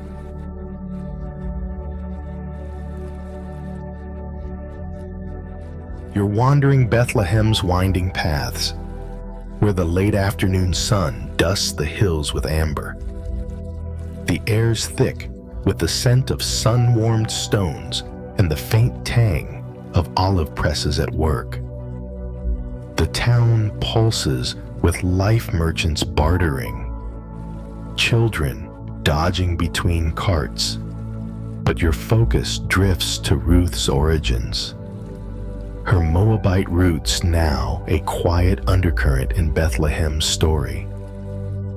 You're here to revisit her past, the foreignness that makes her role in God's plan a spark of debate. Like a riddle whispered in the market, the streets hum, and you're caught in their rhythm. Feeling Ruth's journey deepen under scrutiny, the strange event is the town's grappling with Ruth's Moabite heritage. She's no longer just the gleaner or Boaz's wife. She's a mother. Her son Obed tying her to Israel's future. Yet her Moabite blood, think desert shrines and Chemosh altars, still raises eyebrows. You overhear a scribe at the town gate, his scroll half unrolled, debating with a farmer. A Moabite in our lineage, God's breaking his own rules. The farmer shrugs, chewing a barley stalk. Maybe God's rules are bigger than ours. It's a moment that crackles, showing how Ruth's past challenges Bethlehem's idea of who belongs in God's story. You feel the tension, like a taut string on a lyre. Here's the quirky tidbit. Moabites were infamous in Judah for their spicy origin story, born from Lot's daughters after a questionable night in a cave. It's the kind of family lore you'd whisper at a reunion, not brag about. Ruth carrying that baggage into Bethlehem is like showing up with a scandalous last name. Scholars still argue whether her inclusion signals God's inclusive grace or a test of Israel's faith. Was she a deliberate choice to expand the covenant, or a wild card God played, you're leaning against a market stall, sucking on a pomegranate seed, its tartness sharp? And you're not sure. Picture yourself in the crowd, a tanner, his hands stained with dye, nudges you and smirks. Moabite's kid's one of us now, wild, right? You grin, recalling the potter's gossip about Ruth's threshing floor gamble. The air carries a whiff of fresh flatbread, a callback to that locust perfume Ruth left in Moab. She's at home now, rocking Obed, her Moabite lullabies a soft echo in the room. You spot a woman at the well, her jug wobbling as she whispers, "Moabite blood in Boaz's house. God's got a strange taste." You chuckle, same vibe as those nosy aunts. Their gossip now laced with grudging respect. Ruth's heritage isn't just a footnote, it's a challenge. Her journey from Moab's idol-filled hills to Bethlehem's fields makes her a living question mark. You imagine the elders years later, telling their sons about the Moabite who became their kin, their voices hushed with awe. The scribes' debate lingers, its open-endedness a hook that keeps disciples arguing. Does Ruth's role mean God's grace ignores borders? Or is it a one-time exception? You feel the weight of it, like a stone smoothed by a river, as you wander past a shepherd guiding his flock, his staff tapping the ground. Now, here's the gentle sarcasm Ruth's, basically the exchange student who rewrote the school's history book, and Bethlehem still double-checking her ID. You're tempted to whisper, Ruth, you're making Moabite the new cool. But there's a holiness in her story, a quiet defiance of labels. The town settles into evening, its lanterns flickering, and you feel the story's pulse, steady and warm. Ruth's roots don't define her, they deepen her, making her a bridge in God's plan. You're not just walking through Bethlehem, you're tracing a thread that stretches beyond the hills. You're caught in the day's fading rhythm, the hum of voices blending with the promise of Ruth's legacy. The stars begin to peek out, and you're ready for the next chapter. The story unfolding like a scroll in the twilight.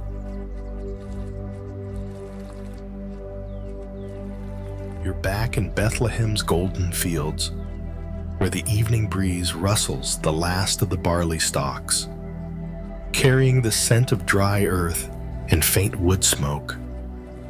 The town settling into dusk, its lanterns glowing like fireflies. But your focus is on Ruth's gleaning days, those early moments when she scraped by under Boaz's watchful eye.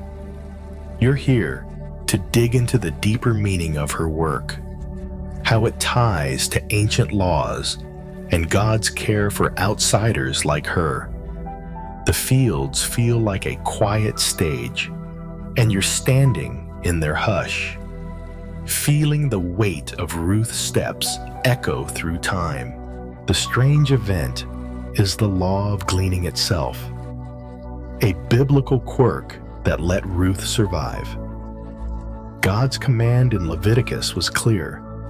Landowners like Boaz had to leave field edges and dropped stalks for the poor, widows, and foreigners. Ruth, a Moabite widow, steps right into this divine safety net, her basket filling with barley that's more than food.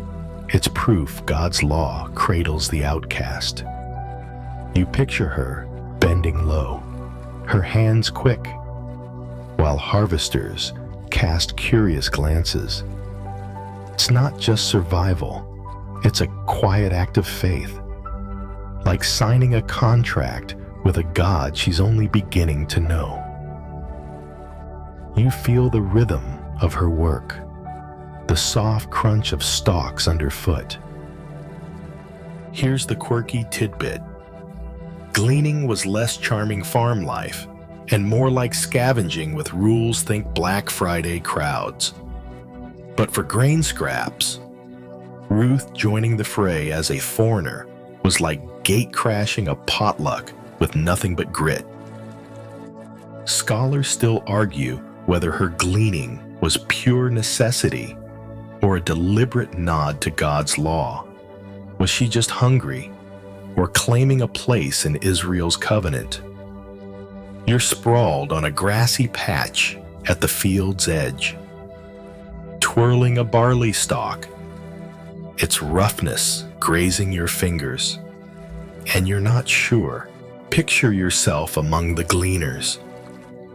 A widow, her shawl patched, gives you a weary nod and mutters, Moabites got luck. Boaz's fields are generous. You grin, recalling the potter's gossip about Ruth stealing the town's attention. The air carries a whiff of crushed grain, a callback to that locust perfume she left in Moab. Ruth's not here now, she's with Obed. Her gleaning days behind her, but these fields shaped her. You spot a young gleaner, maybe 14, scrambling for stalks, and you chuckle at his clumsy enthusiasm. It's the same hustle Ruth brought, her Moabite accent drowned out by her quiet resolve. Gleaning's meaning runs deeper than food. It's God's way of saying no one's left behind widows, orphans, even Moabites like Ruth. You imagine Bethlehem's elders debating it years later, their beards wagging. A foreigner in our fields, God's law is wider than we thought. The law is a bridge, linking Ruth to a community that eyed her with suspicion. Disciples still ponder whether Gleaning's inclusion of outsiders was a fluke or a blueprint for God's grace. Does it prove his care for all? Or was Ruth a special case? You feel the questions settle, like dust on a still day. As you watch the fields fade into twilight, now. Here's the gentle sarcasm. Ruth basically turned gleaning into a masterclass, making scraps look like a 5-star meal.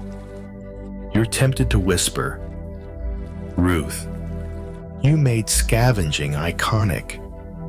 But there's a holiness in her work, a trust in God's provision that hums like a lullaby. The fields stretch quiet now, their harvest done, and you feel the story's pulse, steady and warm. Ruth's gleaning wasn't just about barley, it was about belonging. Her hands weaving her into God's plan. You're not just standing in a field, you're tracing a truth that outlasts the stalks. You're caught in the evening's soft cadence, the hum of Bethlehem blending with the whisper of Ruth's legacy.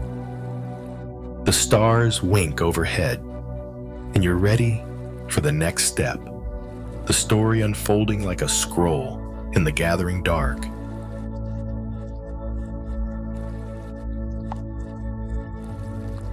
You're standing in Bethlehem's fields again, where the twilight paints the hills in purples and golds, and the air carries the faint scent of cooling earth and distant olive groves. The barley harvest is long over, but the memory of Ruth's gleaning lingers like a soft echo. Your focus shifts to Boaz now, the man whose kindness turned fields into a stage for God's plan. You're here to explore his unseen faith, the quiet strength behind his actions, and the questions that still swirl around his motives. The town's lights flicker in the distance, and you're caught in the hush, feeling the weight of Boaz's choices settle around you. The strange event is Boaz's generosity, which goes beyond duty. When Ruth first gleaned, he didn't just let her scrape by. He ordered his workers to drop extra stalks, share water, and keep her safe later at the threshing floor. He honored her bold request with respect, navigating kinsman-redeemer rules with care. You picture him in the fields, his cloak flapping, his voice steady as he tells Ruth, "Stay with my workers." It's not just charity, it's a biblical flex, showing a faith that sees God's hand in a Moabite widow. You feel the warmth of his actions, like a fire on a chilly night. Here's the quirky tidbit in ancient Judah. Landowners like Boaz were expected to follow gleaning laws, but going overboard was rare, like tipping 50% at a diner. Boaz's extra-mile approach made him a local legend, the kind of guy you'd want as your boss. Scholars still argue whether his kindness stemmed from personal affection or pure obedience to God's law. Was he smitten with Ruth, or just living out his faith? You're sitting on a flat stone, tossing a pebble into the dusk, its faint clink swallowed by the quiet, and you're not sure. Picture yourself among the harvesters, their sickles now stilled, a worker, his tunic patched, leans close and smirks. Boaz didn't have to play hero for that Moabite, he says, wiping sweat from his brow. You grin, recalling the potter's gossip about Ruth's field days. The air carries a whiff of dry grass, a callback to that locust perfume Ruth left in Moab. Boaz isn't here. He's likely with Ruth and Obed, maybe teaching his son to grip a tiny stalk. But his faith shaped these fields, turning a legal obligation into a lifeline. You spot a gleaner's forgotten shawl, tangled in the stubble, and chuckle at the thought of Ruth's own basket, once heavy with Boaz's gifts. Boaz's faith isn't loud, but it's steady, like the hills around you. His actions protecting Ruth, redeeming Naomi's land, marrying a foreigner mirror God's care for the outcast. You imagine Bethlehem's elders years later, their voices low around a fire, praising Boaz as a man who saw beyond Moabite labels.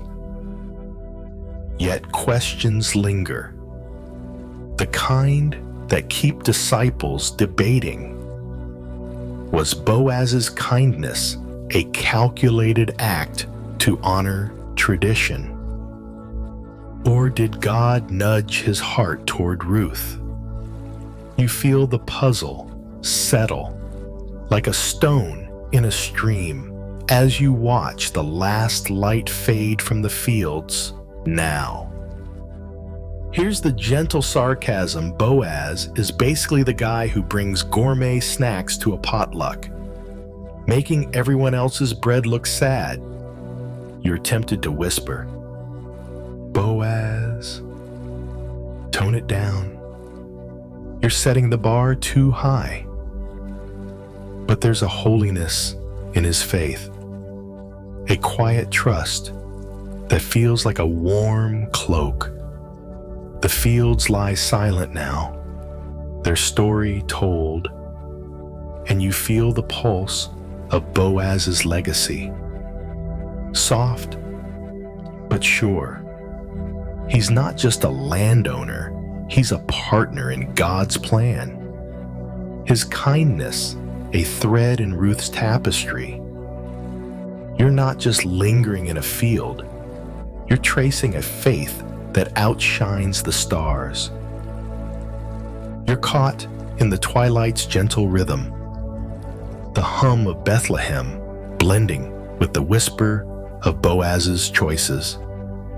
The night settles in, and you're ready for the next chapter.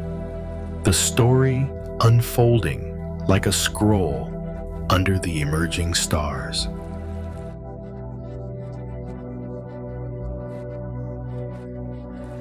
You're wandering Bethlehem's quiet streets, where the early evening casts a soft veil over the mud brick houses, their flat roofs glowing under the last rays of sun.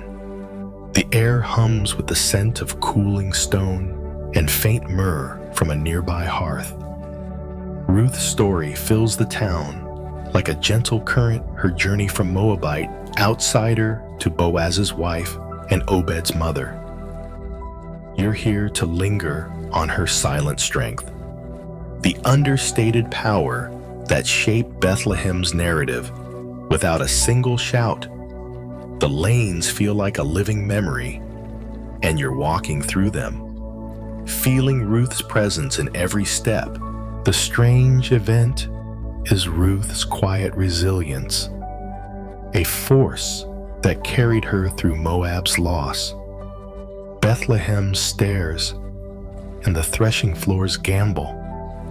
She never raises her voice, no grand speeches, no demands, yet her loyalty to Naomi, her trust in God's law, and her courage with Boaz rewrite her fate. You picture her now, in her home, rocking Obed, her Moabite lullaby, a soft hum. Her strength isn't in muscle, but in choices leaving Moab, gleaning under a scorching sun, kneeling at Boaz's feet. It's a biblical glow-up, subtle but seismic, and you feel its ripple. Like a pebble dropped in a still pond. Here's the quirky tidbit in ancient Judah. Women's influence often hid in plain sight. Like a secret code in a tapestry, Ruth's power wielded through loyalty and deference was the kind that made men like Boaz pause and elders nod. It's like winning a chess game by moving pawns. Scholars still argue whether her strength was strategic or instinctive. Was she calculating her moves or simply following her heart? You're leaning against a low wall, crunching a handful of roasted almonds, their salt sharp on your tongue, and you're not sure. Picture yourself slipping through the market's last bustle. A vendor, packing up her baskets of dates, catches your eye and smirks. That Moabite quiet, but she's got Bethlehem wrapped around her finger. You grin, recalling the potter's gossip about Ruth's field days. The air carries a whiff of warm bread, a callback to that locust perfume she left in Moab. Ruth's at home, her hands busy with dough or swaddling Obed, but her strength lingers here. You spot a woman at the well, her jug steady, whispering. She came with nothing. Now she's Boaz's wife.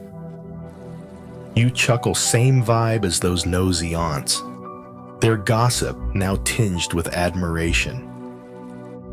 Ruth's strength reshapes Bethlehem's story. Her loyalty to Naomi sparked Naomi's redemption. Her gleaning caught Boaz's eye. Her threshing floor courage sealed her place. You imagine the townsfolk years later, their voices soft around a fire, telling of the Moabite whose quiet choices changed their kin. Her power lies in persistence, in showing up when others would have quit. Disciples still debate whether Ruth's role was divine destiny or human grit. Was God steering her every step, or did her heart carve the path? You feel the question settle. like dust after a breeze.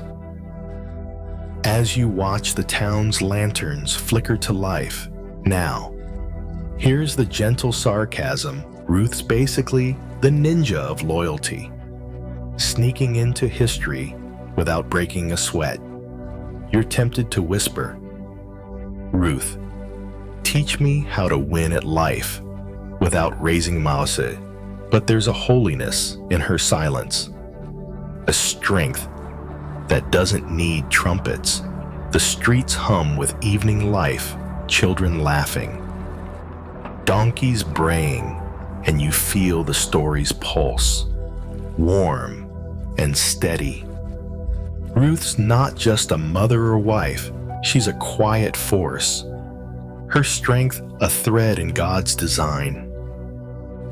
You're not just walking through Bethlehem, you're tracing a legacy that glows in the dark. You're caught in the evening's soothing cadence, the hum of voices blending with the whisper of Ruth's strength. The stars emerge, bright and sure, and you're ready for the next chapter. The story unfolding like a lullaby in the gathering night.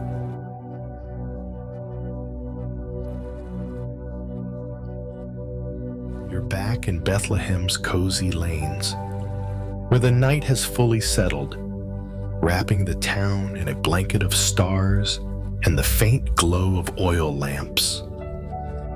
The air carries the scent of cooling bread and the soft rustle of palm fronds swaying in the breeze. Ruth's home is a warm hub, where Obed's gurgles and Boaz's low voice blend with the quiet clink of clay dishes. You're here to focus on Naomi's subtle guidance, the wisdom that steered Ruth from Moab's shadows to Bethlehem's embrace. The town feels like a whispered secret, and you're slipping through its hush, feeling Naomi's influence like a steady hand on the tiller. The strange event is Naomi's quiet orchestration of Ruth's journey. From the moment Ruth vowed to stay, Naomi's been a guide, grieving but sharp, bitter but hopeful. Her Mara phase didn't stop her from spotting Boaz's kindness or crafting the threshing floor plan, a move that turned Ruth's loyalty into a future. You picture Naomi now, in their home, her eyes crinkling as she watches Obed, her voice soft with a blessing. Her guidance wasn't loud, no grand speeches, just a nudge here, a whispered scheme there, like a chess player seeing 10 moves ahead. It's a biblical masterclass in subtle influence, and you feel its warmth, like a hearth in the dark. Here's the quirky tidbit in ancient Judah. Older widows like Naomi were often the family's unofficial strategists, doling out advice like a village oracle of Delphi. But with better recipes, Naomi's knack for steering Ruth without stealing her spotlight is like directing a play from the wings. Scholars still argue whether her guidance was divine inspiration or just survival instinct. Was God whispering in her ear? Or was she just a pro at reading the room? You're perched on a stone bench outside their home, savoring a sip of watered wine. Its tang sharp, and you're not sure. Picture yourself blending into the night, a neighbor, her shawl pulled tight, pauses and murmurs. Naomi's got a gift turned a Moabite into our kin. You grin, recalling the potter's gossip about Ruth's field days. The air carries a whiff of roasted grain, a callback to that locust perfume Ruth left in Moab.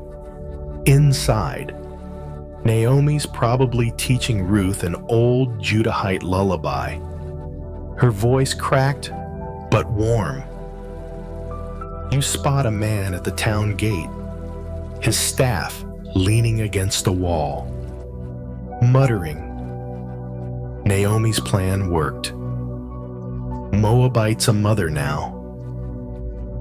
You chuckle, same vibe as those nosy ants at the well, their jugs clinking with grudging awe. Naomi's guidance is a thread in God's tapestry, her nudge to glean in Boaz's fields, her threshing floor scheme, her faith in Ruth's courage. It all shaped a path from grief to joy. You imagine Bethlehem's women years later, their voices low around a fire, praising Naomi as the widow who saw what others missed. Her role raises questions that keep disciples debating. Was Naomi a passive tool of God's providence, or an active partner in his plan? You feel the puzzle settle, like a stone in a stream, as you listen to the town's night sounds crickets, a distant dog, the soft hum of life now. Here's the gentle sarcasm. Naomi's basically the ultimate backstage mom, making Ruth the star without touching the spotlight. You're tempted to whisper, Naomi, ever thought of coaching life skills for a living? But there's a holiness in her wisdom, a quiet trust in God's timing. The house glows with lamplight, its walls holding the echo of Naomi's schemes and Ruth's vows. The town sleeps, its rhythm slow, and you feel the story's pulse, soft but sure. Naomi's not just a grandmother, she's a catalyst. Her guidance, a spark in a legacy that's growing brighter. You're caught in the night's gentle cadence, the hum of Bethlehem blending with the whisper of Naomi's influence. The stars shine like promises, and you're ready for the next chapter. The story unfolding like a scroll in the quiet dark.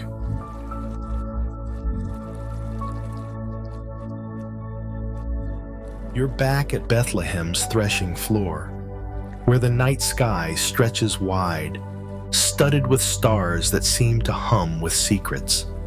The air's cool, laced with the scent of threshed barley and the faint smoke of a long extinguished fire.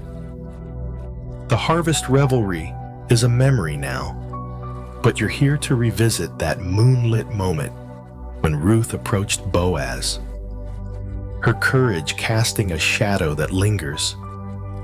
You're diving into the symbolic weight of that night, a scene thick with meaning that ancient scribes still puzzle over. The silence wraps you like a cloak, and you're standing in its hush, feeling the story's pulse quicken. The strange event is the threshing floor encounter itself, layered with biblical symbolism. Ruth's act uncovering Boaz's feet and asking for his wings of protection wasn't just bold, it was a ritual steeped in meaning. Wings echoed God's sheltering presence, like the cherubim over the ark. Her plea tied her to the kinsman-redeemer law, a divine system to restore land and legacy. You picture her kneeling, her Moabite cloak dark against the grain, her voice steady, "Spread your wings over me."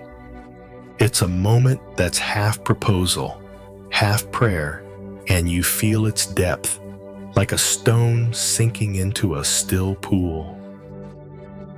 Here's the quirky tidbit in ancient Judah. Uncovering feet wasn't as weird as it sounds. It was a cultural signal, like leaving a business card with a heart emoji. Still, Ruth doing it as a foreigner was like walking into a boardroom with no resume and nailing the pitch. Scholars still argue whether the scene was romantic, legal, or spiritual. Was Ruth proposing marriage, invoking God's law, or both? You're sprawled on a pile of straw, the prickly stalks poking through your tunic, and you're not sure. Picture yourself in the shadows of that night. A worker, snoring nearby, mumbles about the harvest hall, oblivious to the drama. You grin, recalling the potter's gossip about Ruth's field days. The air carries a whiff of barley dust, a callback to that locust perfume she left in Moab. Ruth's gone now home with Obed. Her threshing floor gamble long paid off, but this moment shaped her. You imagine Bethlehem's scribes years later, their quills scratching, debating the scene's meaning. One says, it's about redemption. Another insists, it's love under God's gaze. You chuckle, same vibe as those nosy ants at the well, their jugs clinking with theories. The threshing floor's symbolism runs deep. It's a place of abundance, where grain is sifted, much like God sifts hearts. Ruth's presence, a Moabite claiming a Judahite's protection, mirrors God's grace crossing borders. You feel the weight of it, like a scroll unrolling in your hands. The scene's echoes reach beyond Bethlehem, hinting at a Messiah who'd redeem all. Disciples still debate whether the scribes saw Ruth as a prophetic figure or a lucky outlier. Was her act a shadow of divine love, or just a clever use of tradition? The question hums as you trace a finger through the dust, the stars above seeming to lean closer now. Here's the gentle sarcasm. Ruth basically turned a grain pile into a stage for a holy TED Talk. And Boaz was her captive audience. You're tempted to whisper, Ruth, next time, just send a note. But there's a holiness in her audacity, a faith that speaks louder than words. The threshing floor lies quiet now, its story etched in the night. You feel the pulse of that moment, soft but strong, tying Ruth to a plan bigger than herself. She's not just a gleaner or a wife, she's a symbol. Her courage, a spark in God's design. You're caught in the night's soothing rhythm, the hum of Bethlehem's distant lights blending with the whisper of that moonlit night. The stars glow like promises. And you're ready for the next chapter, the story unfolding like a lullaby in the velvet dark.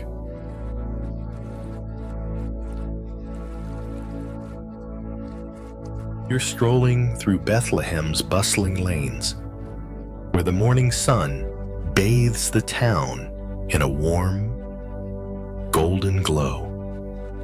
The air hums with the scent of fresh-baked flatbread and the chatter of merchants hawking their wares: olives, figs, and bolts of dyed cloth.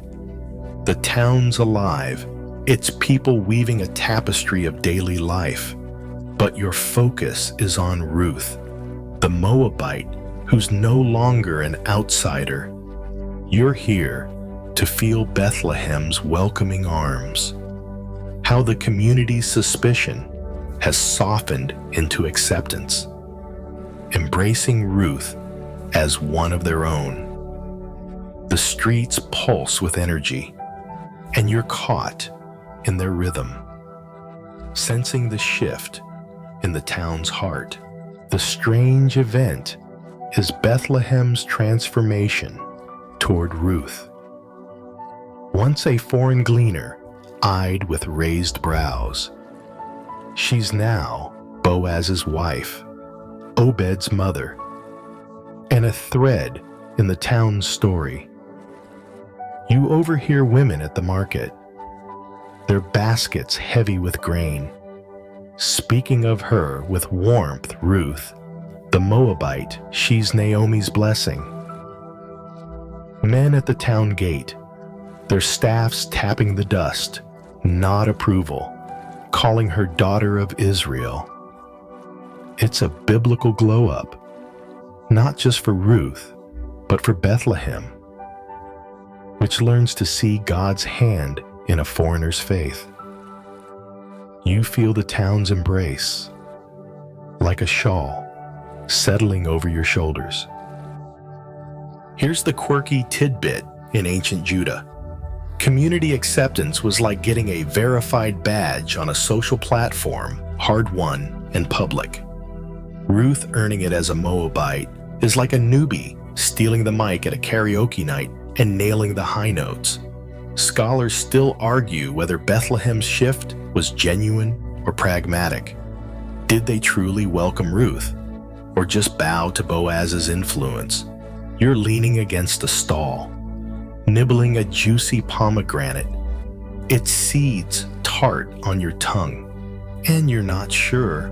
Picture yourself blending into the crowd, a weaver, her fingers stained with indigo, catches your eye and grins.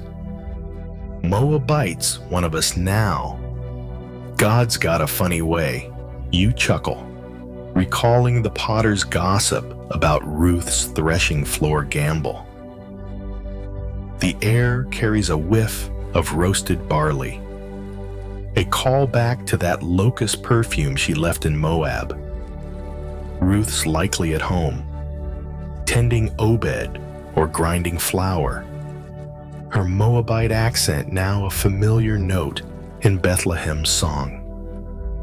You spot a young girl at the well, her jug wobbling, whispering to a friend. Ruth's story. It's like ours now. You smirk, same vibe as those nosy ants, their jugs clinking, their gossip turned to pride. Bethlehem's welcome isn't just polite, it's a mirror of God's grace. Ruth's journey gleaning, risking the threshing floor, marrying Boaz has softened the town's edges.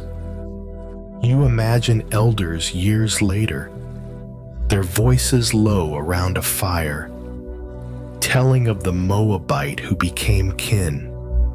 Her foreignness no longer a mark, but a marvel. The shift raises questions that keep disciples debating. Was Bethlehem's acceptance a sign of God's universal plan, or a one-off shaped by Ruth's grit? You feel the puzzle settle, like dust after a breeze, as you watch a shepherd guide his flock past, his whistle blending with the market's hum now. Here's the gentle sarcasm. Ruth basically went from, "Who's that Moabite?" to Bethlehem's MVP. And the town's still adjusting its glasses. You're tempted to whisper, "Nice job." Ruth, you made outsider the new trend, but there's a holiness in this embrace.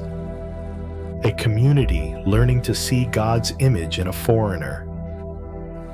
The lanes buzz with life children laughing, carts creaking, and you feel the story's pulse, warm and steady.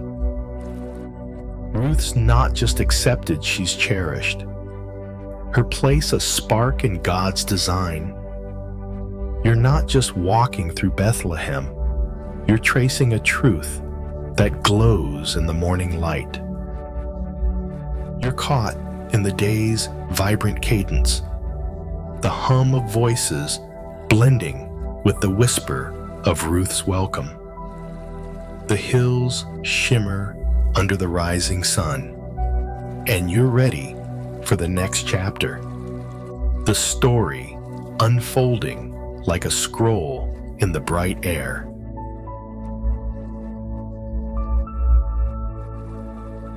You're lingering in Bethlehem's quiet lanes, where the evening sun dips low, bathing the town in a soft, rosy glow. The air carries the scent of cooling earth and the faint sweetness of ripening figs, mingling with the hum of families settling in for the night. Ruth's home, where Obed's soft coos echo, feels like the heart of this story. But your focus now is on her son, Obed, and his greater purpose, a tiny life that links a Moabite widow to a lineage far beyond Bethlehem's hills. You're here to trace that thread, feeling its weight like a scroll unrolling in your hands, its words hinting at a Messiah yet to come. The strange event is Obed's role as a bridge to Christ. This squirming infant, born to Ruth and Boaz, is named servant, but carries a destiny that stretches to King David seen centuries later. To Jesus, the townsfolk see a healthy boy, a win for Naomi's line. But God's pen has written more. Obed's birth is a pivot in salvation's story, tying a Moabite's loyalty to the world's redemption. You imagine Ruth cradling him, her Moabite lullaby a gentle hum, unaware her son's name will echo in genealogies read by candlelight. It's a biblical plot twist, and you feel its quiet power, like a star burning brighter than the rest. Here's the quirky tidbit in ancient Judah. Genealogies were like family trophies, polished and paraded to prove your place.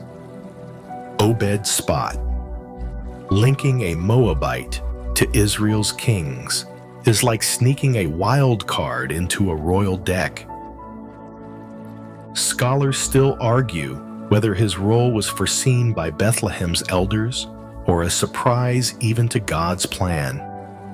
Was he a deliberate step toward Christ, or a happy accident of faith you're sitting on a low stone wall, tossing a pebble into the dusk, its soft clink lost in the night's hum, and you're not sure? Picture yourself among the neighbors, a baker, his hands dusted with flour, leans close and murmurs, "Obed's a fine boy, Naomi's line lives on." You nod, recalling the potter's gossip about Ruth's threshing floor gamble. The air carries a whiff of warm bread, a callback to that locust perfume Ruth left in Moab.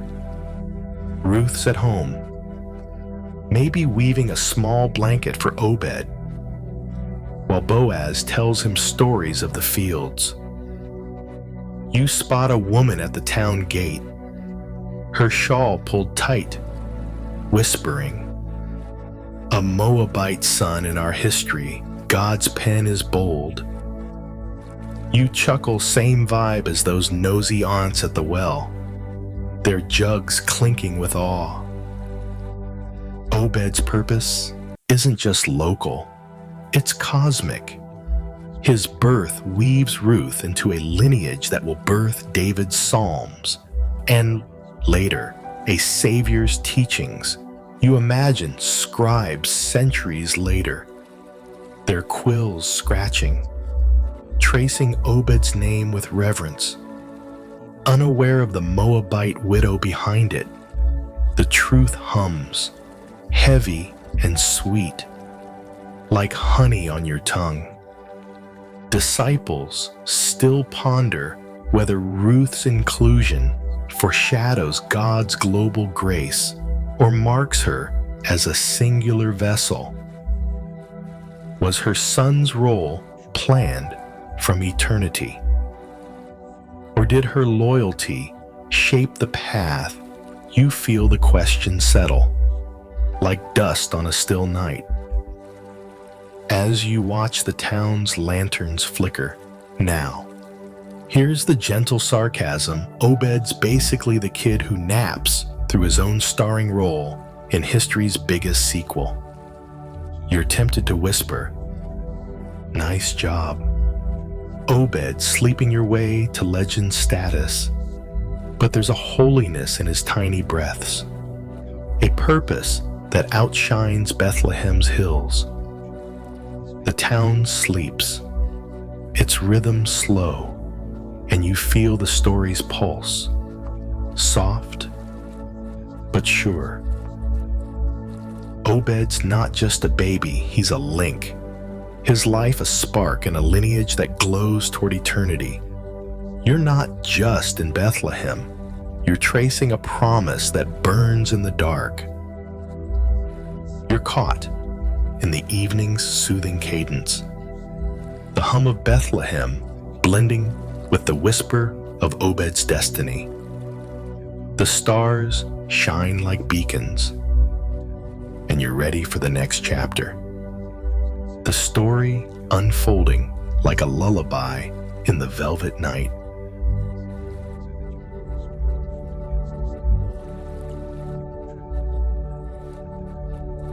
You're wandering Bethlehem's starlit streets, where the night wraps the town in a gentle hush, broken only by the soft bleating of goats and the distant murmur of a lullaby.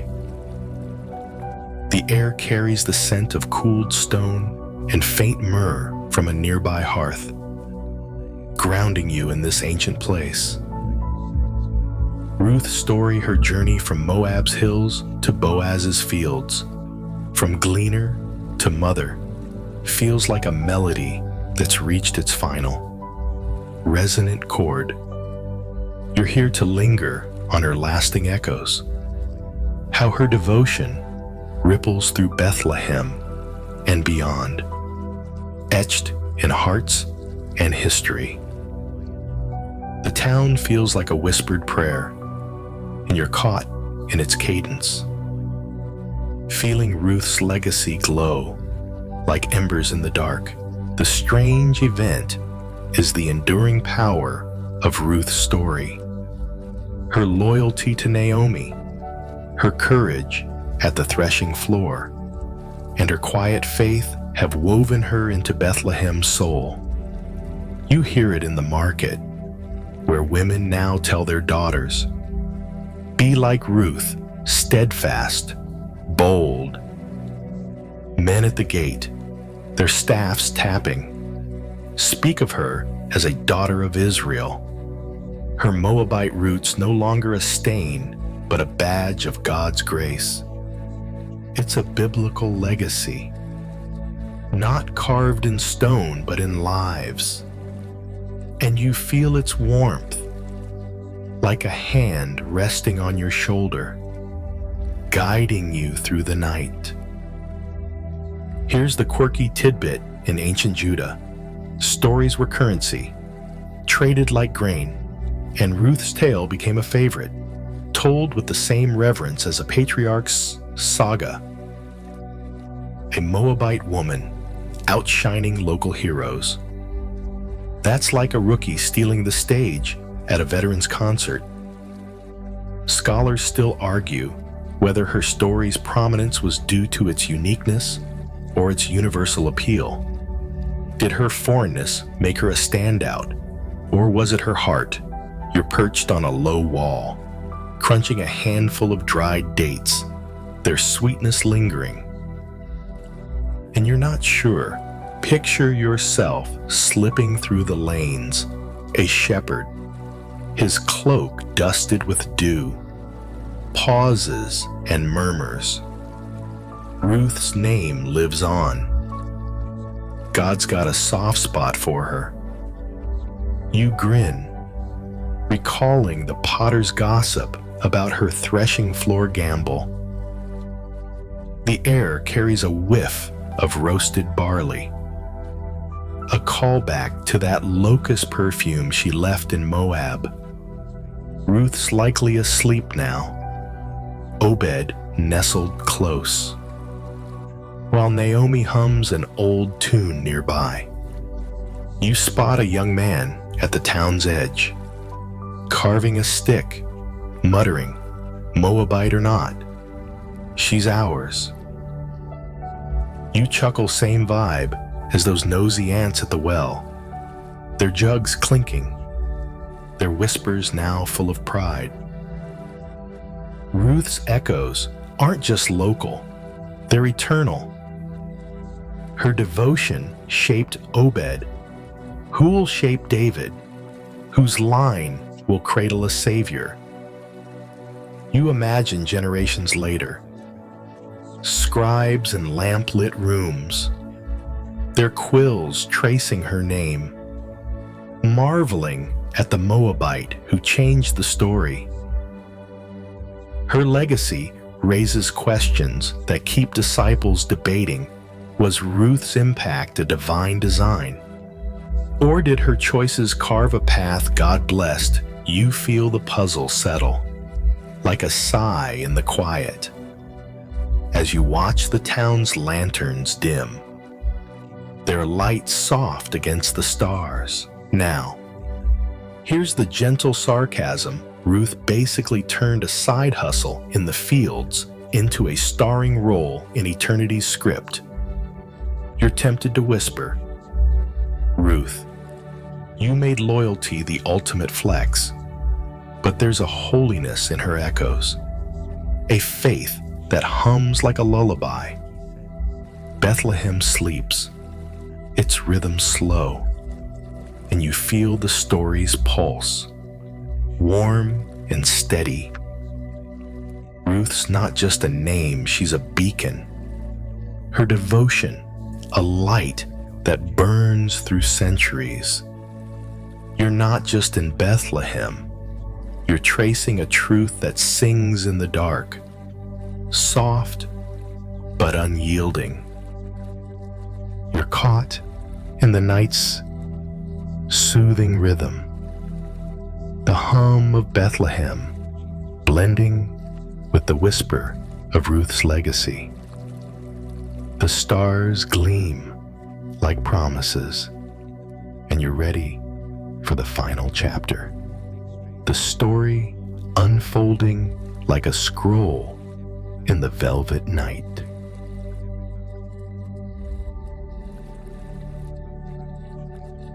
You're standing in Bethlehem's quiet embrace, where the night has deepened into a velvet calm. The stars above twinkling like scattered pearls. The air is soft, carrying the faint scent of olive wood smoke and the whisper of a breeze through the hills. Ruth's home, where Obed sleeps and Naomi's prayers linger, feels like a glowing hearth in the town's heart. You're here to let Bethlehem's glow fade gently, to linger on Ruth's loyalty as it lulls you into peace. Her story, a soothing current that carries you toward rest. The world feels hushed, and you're sinking into its rhythm, ready to let the tale close like a softly shut door. The strange event is the quiet power of Ruth's devotion, a force that transformed her from a Moabite outsider to a cornerstone of God's plan. Her vow to Naomi, "Your people will be my people," wasn't just words. It was a lifeline that pulled her through gleaning fields, a moonlit threshing floor, and into Boaz's arms. You picture her now, asleep beside Obed, her face serene, her hands still dusted with the day's flour. Her loyalty wasn't loud, but it was fierce, shaping Naomi's joy, Obed's birth, and a lineage that stretches to a savior. It's a biblical lullaby, and you feel its melody, gentle as a stream over smooth stones. Here's the quirky tidbit in ancient Judah. Loyalty was often measured in public acts, sacrifices, battles, but Ruth's was private, woven in small choices, like a quilt stitched in secret. Her story, becoming a town treasure, is like a whispered poem going viral. Scholars still argue whether her devotion was exceptional or a model for all. Was she a one-of-a-kind saint, or proof anyone could shine in God's story? You're sprawled on a grassy knoll, the cool earth beneath you, a stray cricket chirping nearby, and you're not sure. Picture yourself in Bethlehem's fading light. A neighbor, her shawl loose, pauses at her door and murmurs, "Ruth's heart changed us all." You smile, recalling the potter's gossip about her field days. Now, a distant echo. The air carries a whiff of warm bread, a callback to that locust perfume Ruth left in Moab. She's woven into this town, her story told in hushed tones by mothers to sleepy children. You imagine a woman at the well tomorrow, her jug steady, saying, "Moabite or not, Ruth's ours." You chuckle softly, same vibe as those nosy aunts, their jugs clinking, their words now a chorus of love. Ruth's loyalty is a gift that keeps giving. It restored Naomi, anchored Boaz, and birthed Obed, whose name hums in genealogies leading to Christ. You feel its ripple, like a pebble's waves in a pond, touching shores you can't see. Disciples still ponder whether her story proves God's grace is boundless, or if Ruth was a chosen vessel. The question fades as you gaze at the stars, their light a silent hymn. Bethlehem sleeps, its lanterns dim, and you're ready to let the story rest. Ruth's devotion, a warm thread tying you to peace. Now, here's the gentle sarcasm. Ruth basically made loyalty look like a superpower, and we're all just trying to keep up. You're tempted to whisper, "Ruth, drop the manual on being iconic." But there's a holiness in her quiet, a faith that cradles you like a soft blanket. The hills loom dark, their curves a gentle guard, and you feel the story's pulse slow, its warmth seeping into your bones. As the night deepens, you let Bethlehem fade, its glow a soft memory. The stars seem to whisper, their light a promise of rest. Ruth's loyalty lingers, a gentle tide pulling you toward calm. You're not chasing answers now, you're sinking into peace. The town's hush a lullaby. Imagine the fields, their barley gone, sleeping under the same sky that watched Ruth's vow. Let your breath slow, your thoughts drift, each one softer than the last. The story's done, its echoes a whisper of grace, carrying you to dreams as quiet as a Bethlehem dawn. Sleep now, wrapped in the warmth of a tale well told. Its truth a star to guide you through the night.